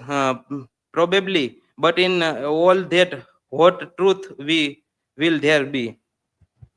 Critical reception and interpretation. This revolutionary abstract, the Martin Esslin, who the considered terms the theater of absurd, is the waiting for the Godot, is the dramatic empathizing portrayal of the meaningless human condition and existence, futility. Marxist institutional reception. At the some of the critic dissension the play inheritance and confused. However, the Harold hopes to later proceed at the groundbreaking the metaphysics highlight the a profound exploring of the human desire and the enduring the impact how of the waiting for the Godot has granting the critical recording recognize the inequality work of the modern theater that challenging the audience to confront the blackness and the absurdity of existence. The film adaptation on the television is the waiting for the Samuel Beckett's play in the to some producer and director to 19 play is to 20 produce in the make a film in the one of the film 2001 television film directed by Michael Lansley Hoggs is the made of film in this. And second was the BBC TV adapted the director Donald MC winning one of the earliest TV Syrian black and white production. In 1985, documentary Beckett's Direct Godot captured the Beckett's personal direction style. In the 1988 animated short film, Polish adaptation titled The uh, Kraz na Godot, a unique animated adaptation. These are my conclusion. In conclusion, Waiting for the Godot masterful capture the essence of the absurd theater throughout its logical plot in nonsensical dialogues, existential theme, minimalistic setting, and Samuel Beckett's finishes the tragedy in the comedy mirror of the paradox of the human existence, hopeless yet the enduring the meaningless yet the persistently seeking the purpose. The play timeless relevance live in the unflattering portrayal of the human condition, inviting the audience to reflect on the futility and perseverance, the shape of our lives. These are the references. Thank you. Now feel free to ask question. Has asked one, and who is the next one to ask? The question is still not there. You have to reply that in comment. Okay, sir. Yes. Put your question quickly so I can display on the screen. Who is the next? Jyoti. Okay. This is Jyoti's question. Okay. So both the questions you reply in the mail. Okay. Yes. Next presenter. Be quick, be fast. Huh? It is 2:15 already. We have still the evening session to go.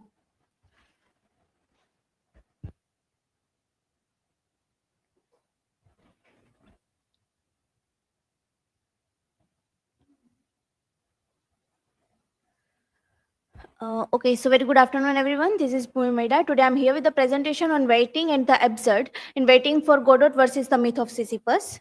Here are academic information, table of content. Let's begin with the what is existentialism. So as we know, a philosophy focused on individual meaning in a meaningless world, rejects absolute truths and embraces personal choices. What is the absurd? So the conflict between human desire and meaning and an indifferent universe. This term coined by Albert Camus in The Myth of Sisyphus. And why compare Waiting for Godot and the Myth of Sisyphus? So in Waiting for Godot, the character are stuck in passive waiting, hoping for meaning that never arrives. In the Myth of Sisyphus, Camus encourages active defiance, suggesting that we find happiness in embarrassing life's absurdity. Here are the hypotheses. Waiting for Godot and Myth of Sisyphus illustrate the core principles of absurdism by portraying characters engaged in repetitive, meaningless actions and reflecting the human struggle to find purpose in an indifferent universe. And research question is, how do Camus and Beckett differ in their philosophical approach to dealing with absurdity through struggling or passive waiting? Here are examples of the absurd works. So first is The Myth of Sisyphus by Albert Camus. The second one is Waiting for Godot by Samuel Beckett, and other is The Stranger by again Albert Camus, and this one The Bald Soprano by Eugene Ionesco, and this No Exist by Sartre, and this Metamorphosis by Franz Kafka, and another one is in our syllabus is The Birthday Party by Harold Pinter. The Myth of Sisyphus by Albert Camus. The story is Sisyphus is a character from Greek mythology, is punished by the gods and forced to roll a huge boulder up a hill. Every time to reach the top, the boulder rolls back down and he must start again. This cycle continues forever, making his struggle seem pointless and endless. So what is the Camus' philosophy on that? So Albert Camus uses this myth to explain the absurdity of life, the idea that humans keep searching for meaning in a world that offers none, no matter how hard we try to find purpose. The universe remains silent, just like a Sisyphus, endless struggle. However, Camus does not suggest giving up. Instead, he rejects both suicide and false hope. Instead, he encourages us to accept the absurd and keep living fully. Waiting for Godot. So the play follows the two characters Vladimir and Estragon, who wait by a tree for a mysterious figure named Godot, and they never arrives. And they continue waiting and waiting, unsure of what to do. And these key themes of this novel is meaninglessness of life, repetition and stagnation, uncertainty and lack of closure, and absurdist elements we can find in the novel. This is circular dialogues, empty action, and lack of a clear resolution.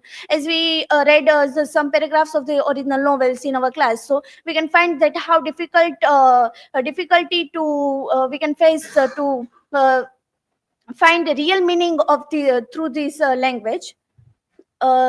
This table created by ChatGPT. So here is the similarity or difference between this myth of Sisyphus and waiting for Godot. So absurdity in the both of us. So here is a struggle. Sisyphus rolls the boulder eternally, and here is the waiting for Godot. In the Estragon and Vladimir wait endlessly. Action versus inaction. So Sisyphus embarrasses his task, and Vladimir and Estragon remain passive. Hope. So in Camus' work, Camus reject false hope, and Bucket shows a blind and meaningless hope.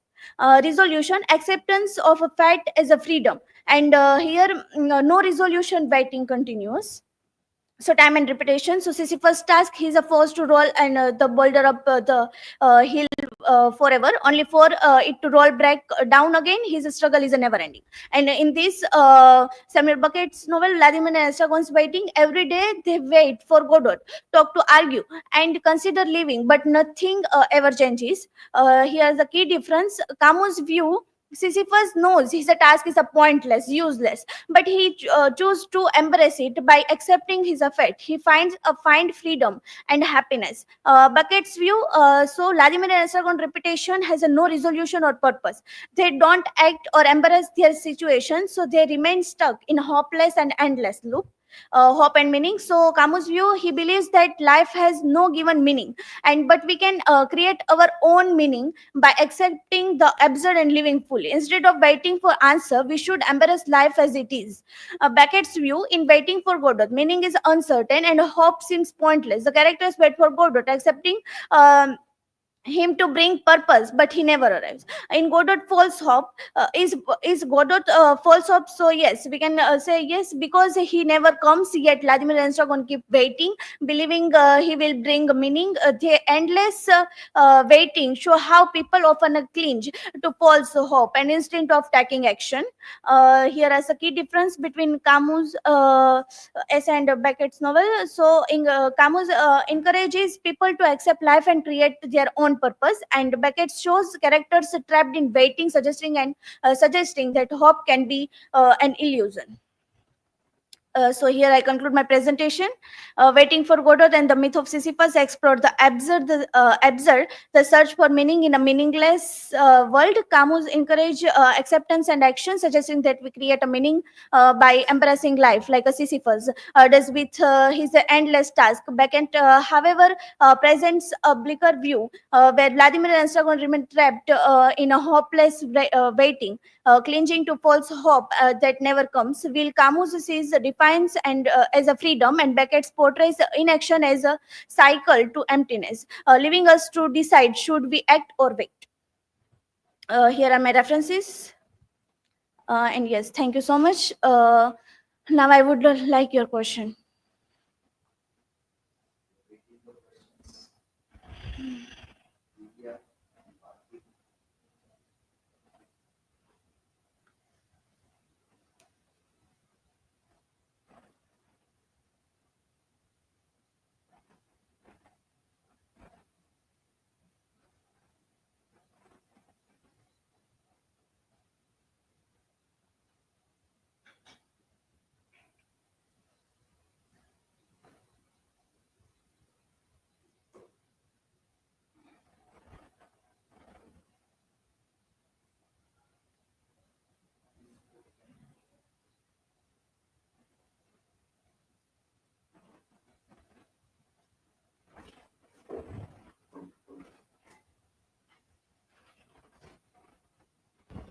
So, Bhumi, my question is what makes Sisyphus a hero of the absurd rather than a victim? Sisyphus is a hero of the absurd because he know his work or his task is very useless and meaningless, but he keeps going on instead of giving up. And Albert Camus also make him free and happy, but he chooses only this work, and that things give his life meaningful. So that is why Sisyphus is a hero of the absurd rather than a victim.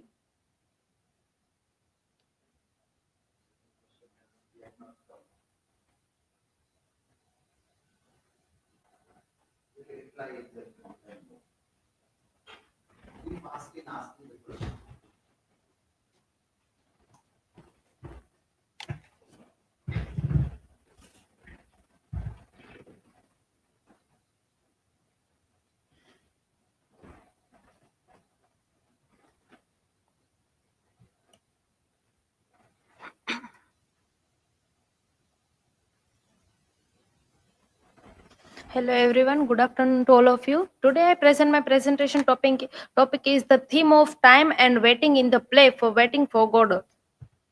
This is my personal information. These are table of content.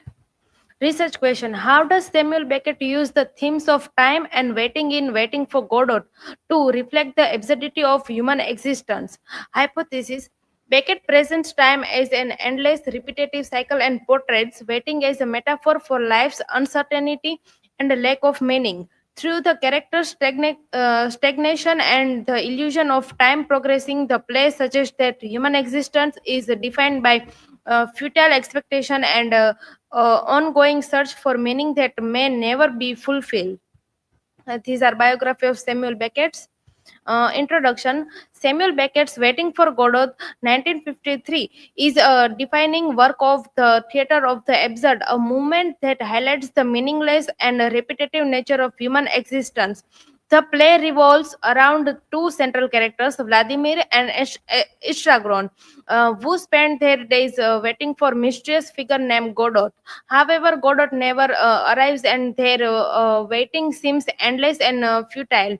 Through this simple yet profound premise, Beckett explored deep existence themes, particularly the nature of time and the human tendency to seek meaning in an uncertain world. The play's structure, dialogue, and characters emphasize the stagnation and circularity of time, raising questions about whether progress and purpose truly exist or if a life is merely an endless cycle of waiting.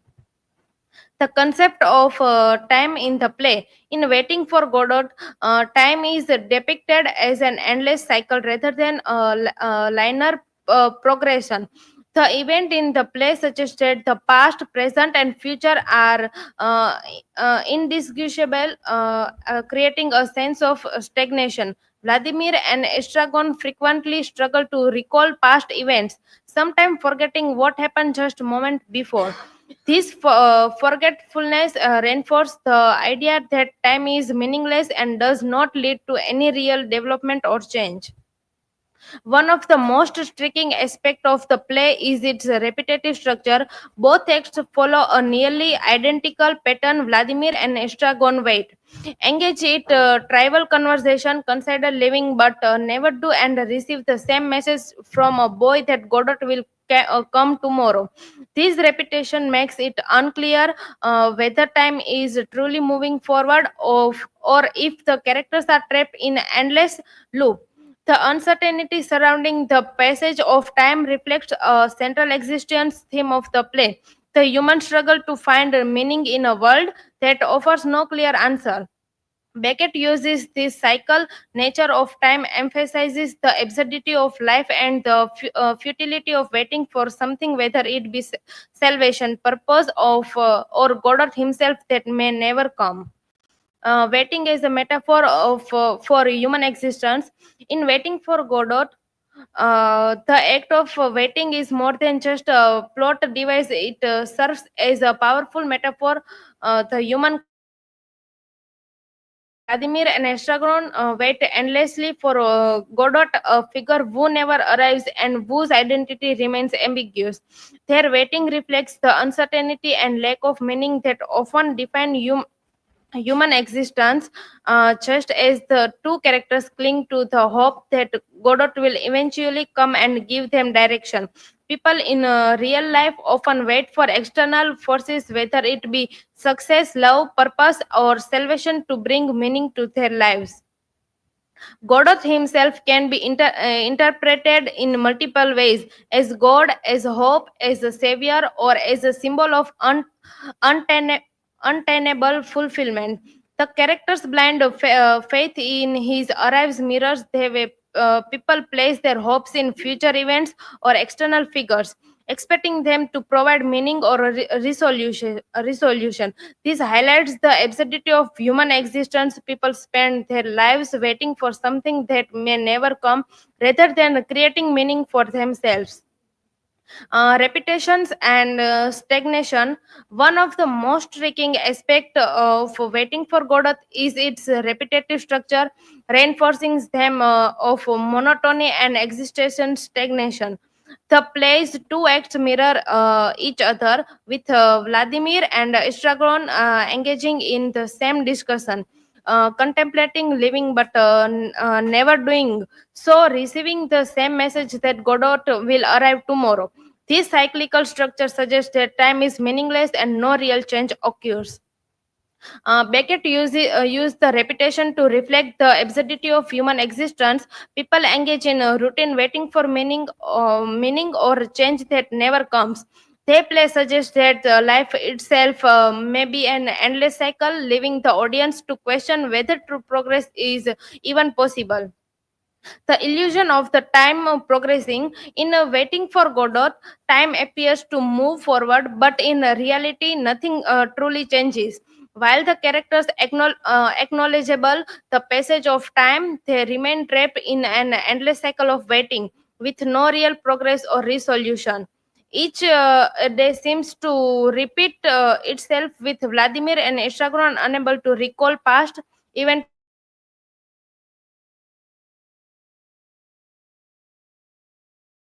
they are reliving the same day over and over. Beckett presents time as an abstract, almost meaningless concept, where the future holds no promise of change or fulfillment. The characters wait for Godot in the hope that the arrival will bring meaning, but since he never comes, their waiting continues. Identify. This reflects the absurdity of human existence. People measure their lives by the passage of time, yet often themselves stuck in a repetitive cycle, hoping for a change that may never arrive. Key symbols of time and waiting. Beckett uses several key symbols in the Waiting for Godot to reinforce the themes of time, stagnation, and the futility of waiting. These symbols highlight the illusion of progress while emphasizing the repetitive and meaningless nature of existence. The tree in Act 1, the tree is barren, while in Act 2, it has a few leaves. The small changes create the illusion that time is passing, yet remains lifeless. Symbolize the how time moves but does not necessarily bring growth or meaning. The tree reflects the character's situation through another day has passed and they are still trapped in the same cycle of waiting. Uh, the boy's message. Every day a boy's arrive with the same message: Godot will come tomorrow. This repetitive announcement reinforces the endless cycle of waiting and the idea that tomorrow never truly arrives. The boy himself seems to forget previous encounters, further blurring the passage of time and suggesting that the characters are caught in an infinite loop. Conclusion. In Waiting for Godot, Beckett presents time as an endless, meaningless cycle where repetition and replace progress. Days passed, yet nothing changes, reflecting the human tendency to search for meaning in an indifferent universe. Like Vladimir and Estragon, people wait for fulfillment or purpose, yet much like Godot, these may never arrive. The play's circular structure and the illusion of time and progressing reinforce the ideas that waiting itself become the central experience. This existential uncertainty forces the audience to question whether life is merely a cycle of repeated moments without real progression. These are my references, and thank you. Now you're free to ask a question. Okay, so your questions are Bhumika is asking one, and no, you'll reply online. Okay, yes. And another is by Parthiv. So Dhruvika, my question is, how does waiting for God? Why does Beckett never reveal who or what Godot is? Online, Reply it online. Yeah.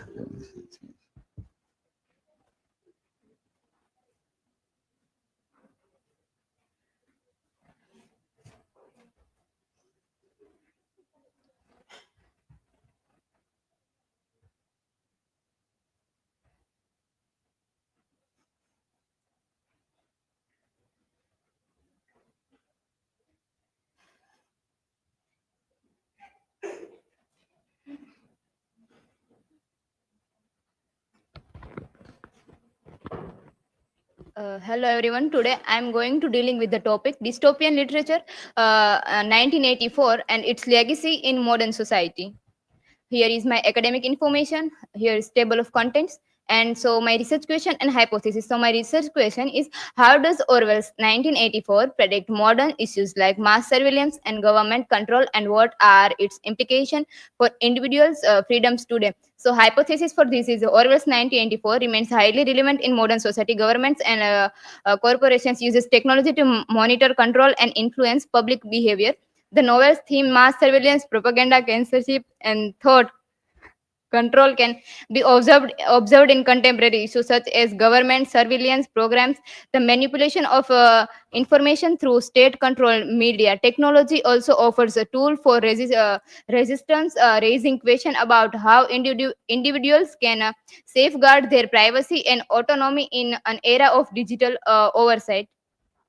So, what is dystopian literature? Dystopia is a genre of literature, film, and other media that portrays a society is undesirable, dysfunctional, or downright frightening. Dystopias are often characterized by oppressive governments, environmental disaster, or other crises that have caused a decline in society.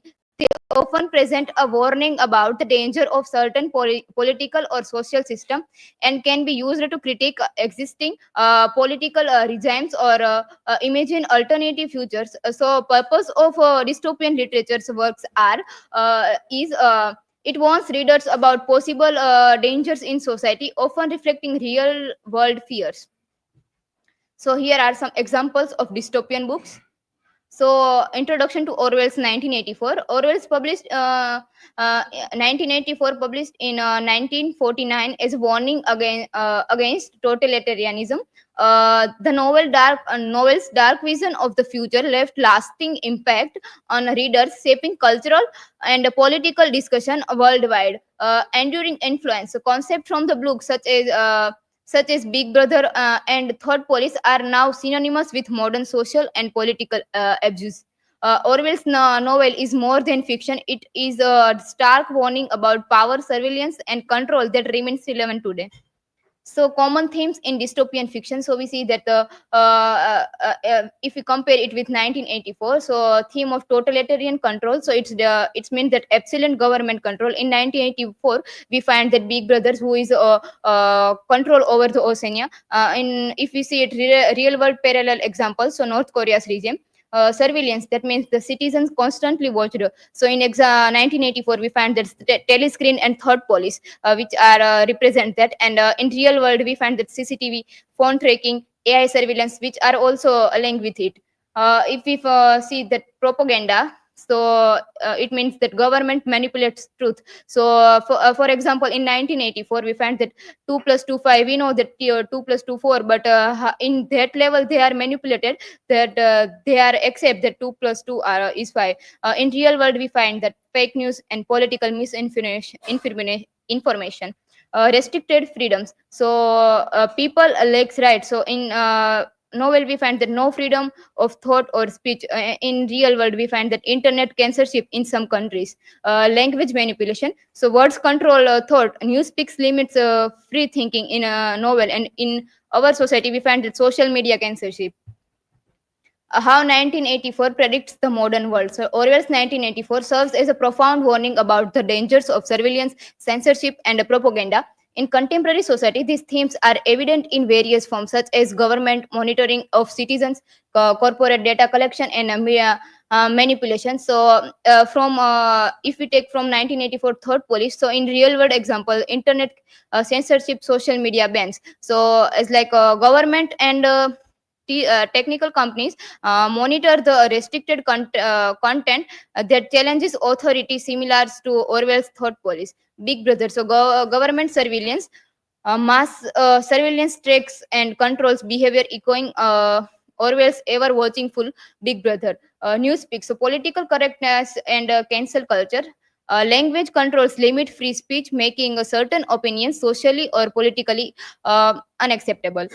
Perpetual war. So war narratives used to justify policies. A constant war rhetoric maintains control and justifies government action, just as in 1984. So here I put some prophetic word from 1984. So Big Brother is watching you. Who controls the past controls the future. Who controls the present controls the past. A political impact of 1984. So mass surveillance by government. So in 1984, Big Brothers watches everything through telescreens. So many governments monitor citizens. China's social credit system tracks online activities and behaviors. US NSA data collection reveals mass phone and internet surveillance. UK CCTV network monitors public spaces extensively. Propaganda and censorship. So 1984, the party rewrites history and controls the media. So in Russia, state-controlled media spread government-approved narratives. In China, the Great Firewall blocks the foreign website and censors content. Perpetual war and fear politics. In 1984, Oceania is always at a war to keep citizens obedient. Governments use terrorism and war narratives to justify surveillance and strict laws. The role of technology and social media. So data collection by tech giants. So companies like Google, Facebook, and Amazon collect personal data similar to parties' surveillance in 1984. Fake news and misinformation. Just like the party altered history, social media spread fake news. Cancel culture and thought policy. So in 1984, people were punished for thinking wrongly, as like in novel use thought crime word. Today, public shaming and social exclusion for expressing unpopular opinions. So here is conclusion. Orwell's 1984 remains a vital warning about surveillance, censorship, and government control. Its theme are evident in modern politics, technology, and media. As society evolves, the novel urges us to take informed, question authority, and protect individuals' freedoms to prevent manipulation and loss of truth. Here are my references, and thank you. Now, if you have any question, then feel free to ask. The question here, but I'm just displaying on the screen, so you can reply there. Okay? This is Dhruvika, and this is Bhumi's question. So reply in the comment. Okay.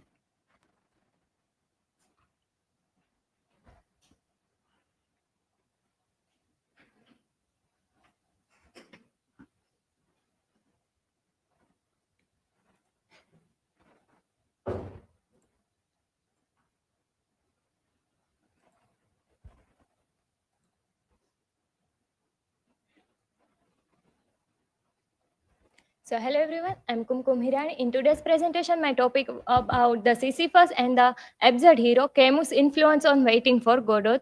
Academic information, table of content. My research question was, how does Albert Camus' concept of the absurd hero in the myth of Sisyphus influence Samuel Beckett's portrayal of existential struggle in Waiting for Godot?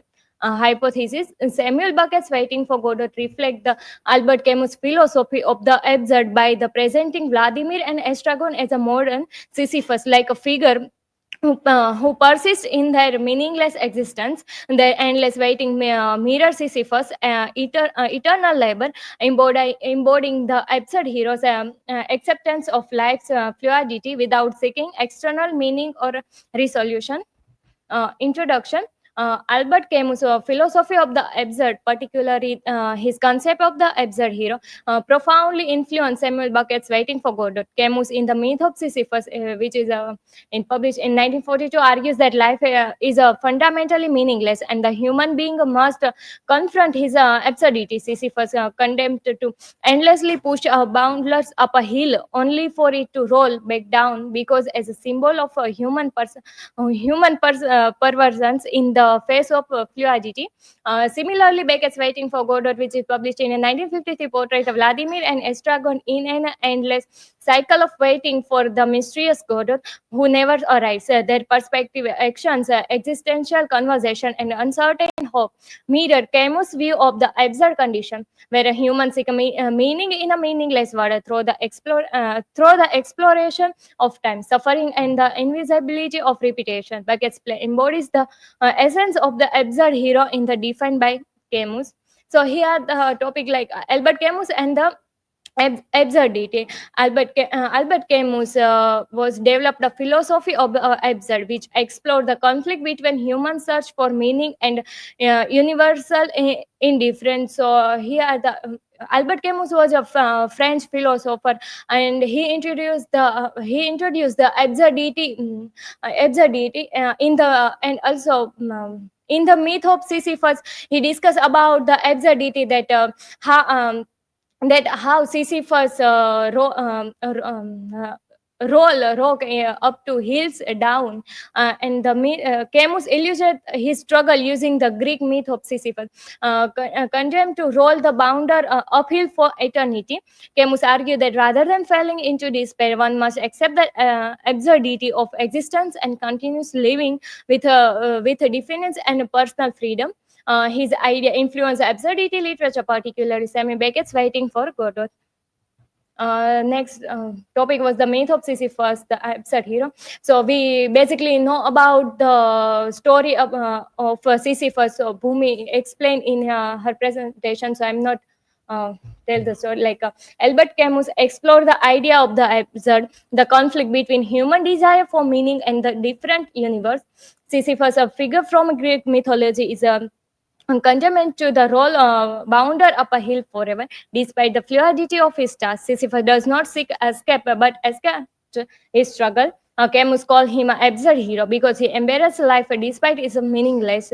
One must imagine Sisyphus happy. Accepting the absurd is a key to contentment. So Sisyphus continuously doing same work without Samuel Beckett and the Theatre of Absurd. So Samuel Beckett is a key figure in the Theatre of Absurd, a movement analyzing life's lack of meaning. Eslin's definition, like Martin Esslin continued to term in the Theatre of Absurd to describe play portraying existential uncertainty and illogicality. Absurdity and buckets were like a repetitive and meaningless action, breakdown and communication, lack of tradition, plot, and resolution. Also, we know that in a play, Samuel Beckett's play Waiting for Godot, Vladimir and Estragon Gon's conversation are they talk about some kind of meaningless thing. So some example like Waiting for Godot, two characters, Vladimir and Estragon, wait endlessly someone who never arrives, symbolizing the human struggle for meaning in a different world. Yeah. Camus' influence on Beckett, like Camus' absurd philosophy, like Albert Camus' concept of the absurdity arises from the conflict between humans' desire for meaningless and the universal indifferences. In the myth of Sisyphus, Camus argues that recognizing the absurd should not lead the despair, but to define the personal meaning. Sisyphus versus Beckett's character, like Sisyphus throws the trap in a futile task, embarrassing fate, embodying Camus' idea of the absurd hero. So, in the myth of Sisyphus, Sisyphus continuously do some work continuous, but we can also find that in Samuel Beckett's work, Waiting for God, Vladimir and Estragon not do any kind of work. They just still waiting for Godot. Also, they don't know about that who is Godot, when and where he comes. In Waiting for Godot, Vladimir Estragon mirrors Sisyphus' endless struggle, trapped in an unchanging cycle of waiting without a resolution. Camus versus Beckett's perspective of the absurd. Camus views absurdity as a challenge to be accepted with a personal rebellion. Beckett, in a contrast, presents characters who are stagnant, emphasizing the fluidity of a human action rather than a possibility of defiance. Camus, Camus' influence on Martin Esli's interpretation of absurd hero. Esli described the absurd hero as someone who acknowledged the meaningless nature of existence. It continues to persist without illusion. In Waiting for Godot, reflect this philosophy through the character trapped is an endless cycle of waiting and repetitively actions. Vladimir Estragon is an absurd hero. In the conversation, forgetfulness and aimless movement highlights the absurd condition.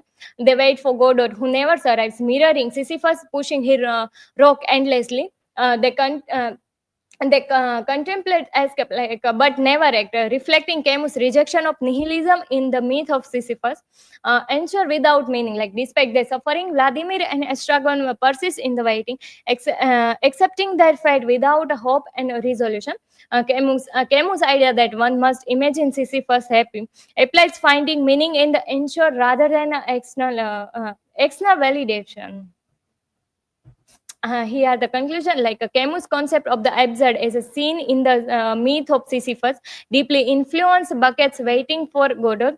Camus argues that humans seek meaning in a meaningless universe. A true strength lies in accepting this absurdity and continue to struggle. Beckett reflects this idea through the Vladimir and Stragon, who, like a Sisyphus, engage in a repetitive purposeless action while waiting for Godot, who never arrives. As Estlin explained in the Theatre of the Absurd, Beckett's work highlights the existential uncertainty and the cycling nature of a human existence. Ultimately, both Camus and Beckett suggest that embarrassing the absurd without escape defines the true absurd hero. Here are the references, and thank you. If you have any question, then ask freely. Okay, so your questions, let me display on the screen. You can reply in the comment. Okay, one is by Dhruvika. And who is the next one to ask? Krupali.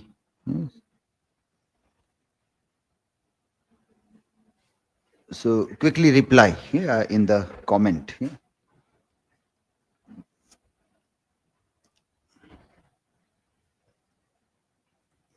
Okay, so a very quick feedback. A few things were interesting in some of the presentations. First, in Krishna's presentation, there was a good reference to an article which is worth reading, and I would recommend everybody to study that article. Though it was not very effectively used in the presentation, some of the points were taken from that. This was this article by Fiona Otway, The Unreliable Narrator in Documentary. Now, what is interesting in this is that this article is trying to look at when the real life documentaries are made, how those documentaries and their narrators become unreliable. It is not talking about fiction, novel, though the examples are given about fiction and other things, but that is the core idea. And in that, there is a reference to this point, Banksy, which is very interesting to see, which we have not discussed in our discussion on unreliable narrator. He is one of the very interesting unreliable narrator. He is a street artist. It is a pseudonym. Nobody knows who is Banksy. The identity is not revealed. is political activist, and he keeps on drawing wall pictures, political satires and other thing. And the documentary also is made on his life, but nobody knows who he is. So even in the documentary, his face is not revealed. So people doubt whether the maker is he himself or not. Who is the director? Director is he himself or not? So that is a very interesting point to discuss. You can ask for this question, who is Banksy, and you will come to know lot many interesting thing about his very popular wall paintings, which are quite interesting political satires also. One of his painting was auctioned and then it was shredded also. People are very unhappy with his political satire also. So it's a very interesting point to study, which comes in this article. There is a film also, documentary also on this, which is available on YouTube, which also can be seen. Then we had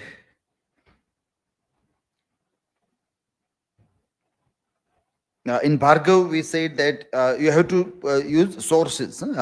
Otherwise, you can ask anything to ChatGPT, and ChatGPT can make any kind of content. You can always give a like, there was this example of Khushi Goswami's presentation on this song.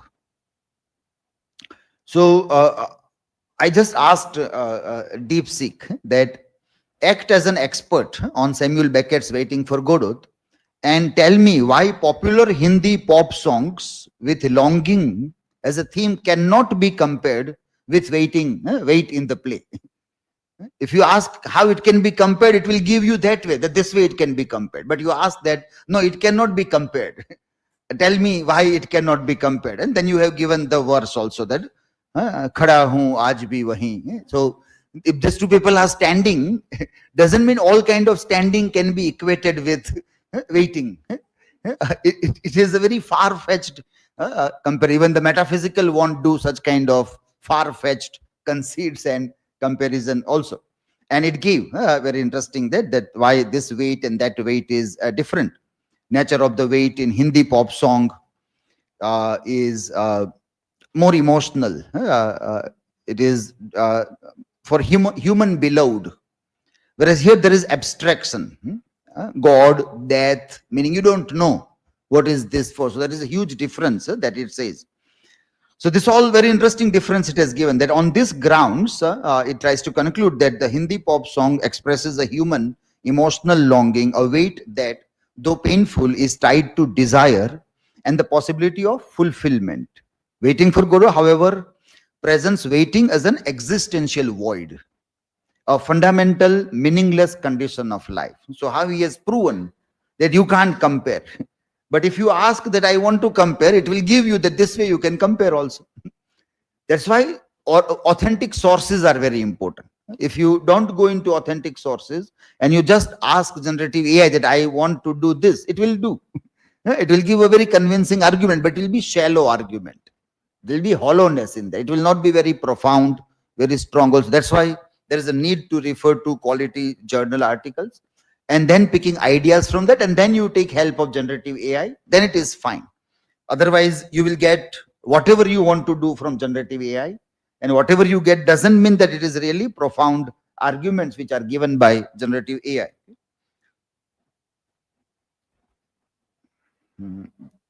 Trupti's was good. Orwell and Huxley was compared, and good articles were there. This is a very good article which is worth reading by Neil Postman. Neil Postman is a very good writer. His books are also good to read.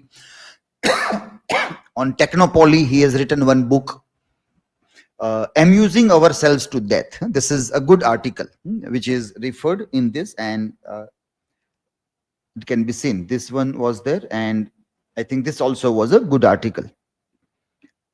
Orwell, Huxley, and AI dystopian fiction. This also is quite well argued articles. Okay, so then, yes, in Divya's presentation, you cited the source which you might have taken you to the authentic work.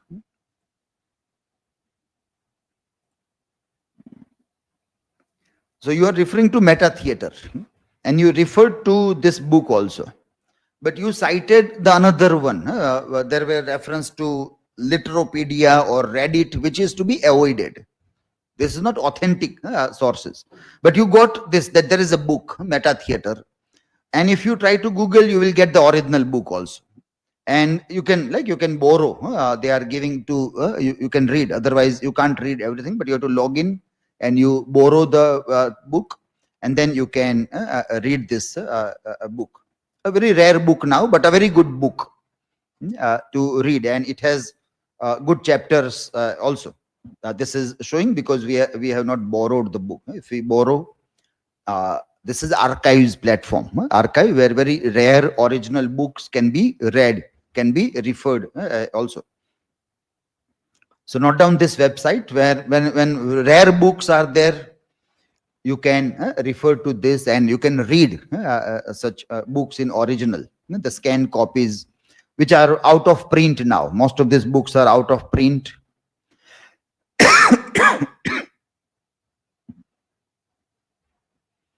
So you see meta theater, yes? And then there is one chapter on Beckett and meta theater, 83 to 86. It's just 3 pages are there. So it can be cited. You can directly go to this and you can refer to this work also.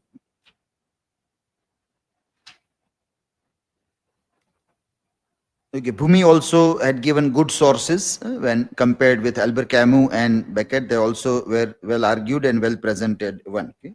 Even in last two also there were good sources. Krupali and Kumkum also worked on that. Okay? Finally, when you have this constraint of the time, you should be ready. That how you can speak slowly when more time is given, or when there is a constraint of time, how quickly you can wind up your thing. You don't have to read, but you can speak something on that. So Bhumi did good work of quickly going through the slides and presenting the things there. If you'll go for seminar conferences, there sometimes when you start, the first person will get good time. 20-30 minutes, lots of discussion, many questions. The last one will be told that just read your title and then you come down. So you have to be ready for everything. You may get only time to read your title only, or there will be lots of question and answer on your presentation also. It depends upon whether you are first or last. But readiness is all. Shakespeare has written this in Hamlet. Readiness is all. આપણી તૈયારી બધા જ માટે હોવી જોઈએ. તમારે 5 કલાક ચર્ચા કરવી છે, તોય મારા પ્રેઝન્ટેશન માંથી હું જવાબ આપતો રહીશ. તમે કહો 2 મિનિટ તો 2 minute. I am ready for all the things. That readiness is very important. Okay, we end this session here, and we'll, within 10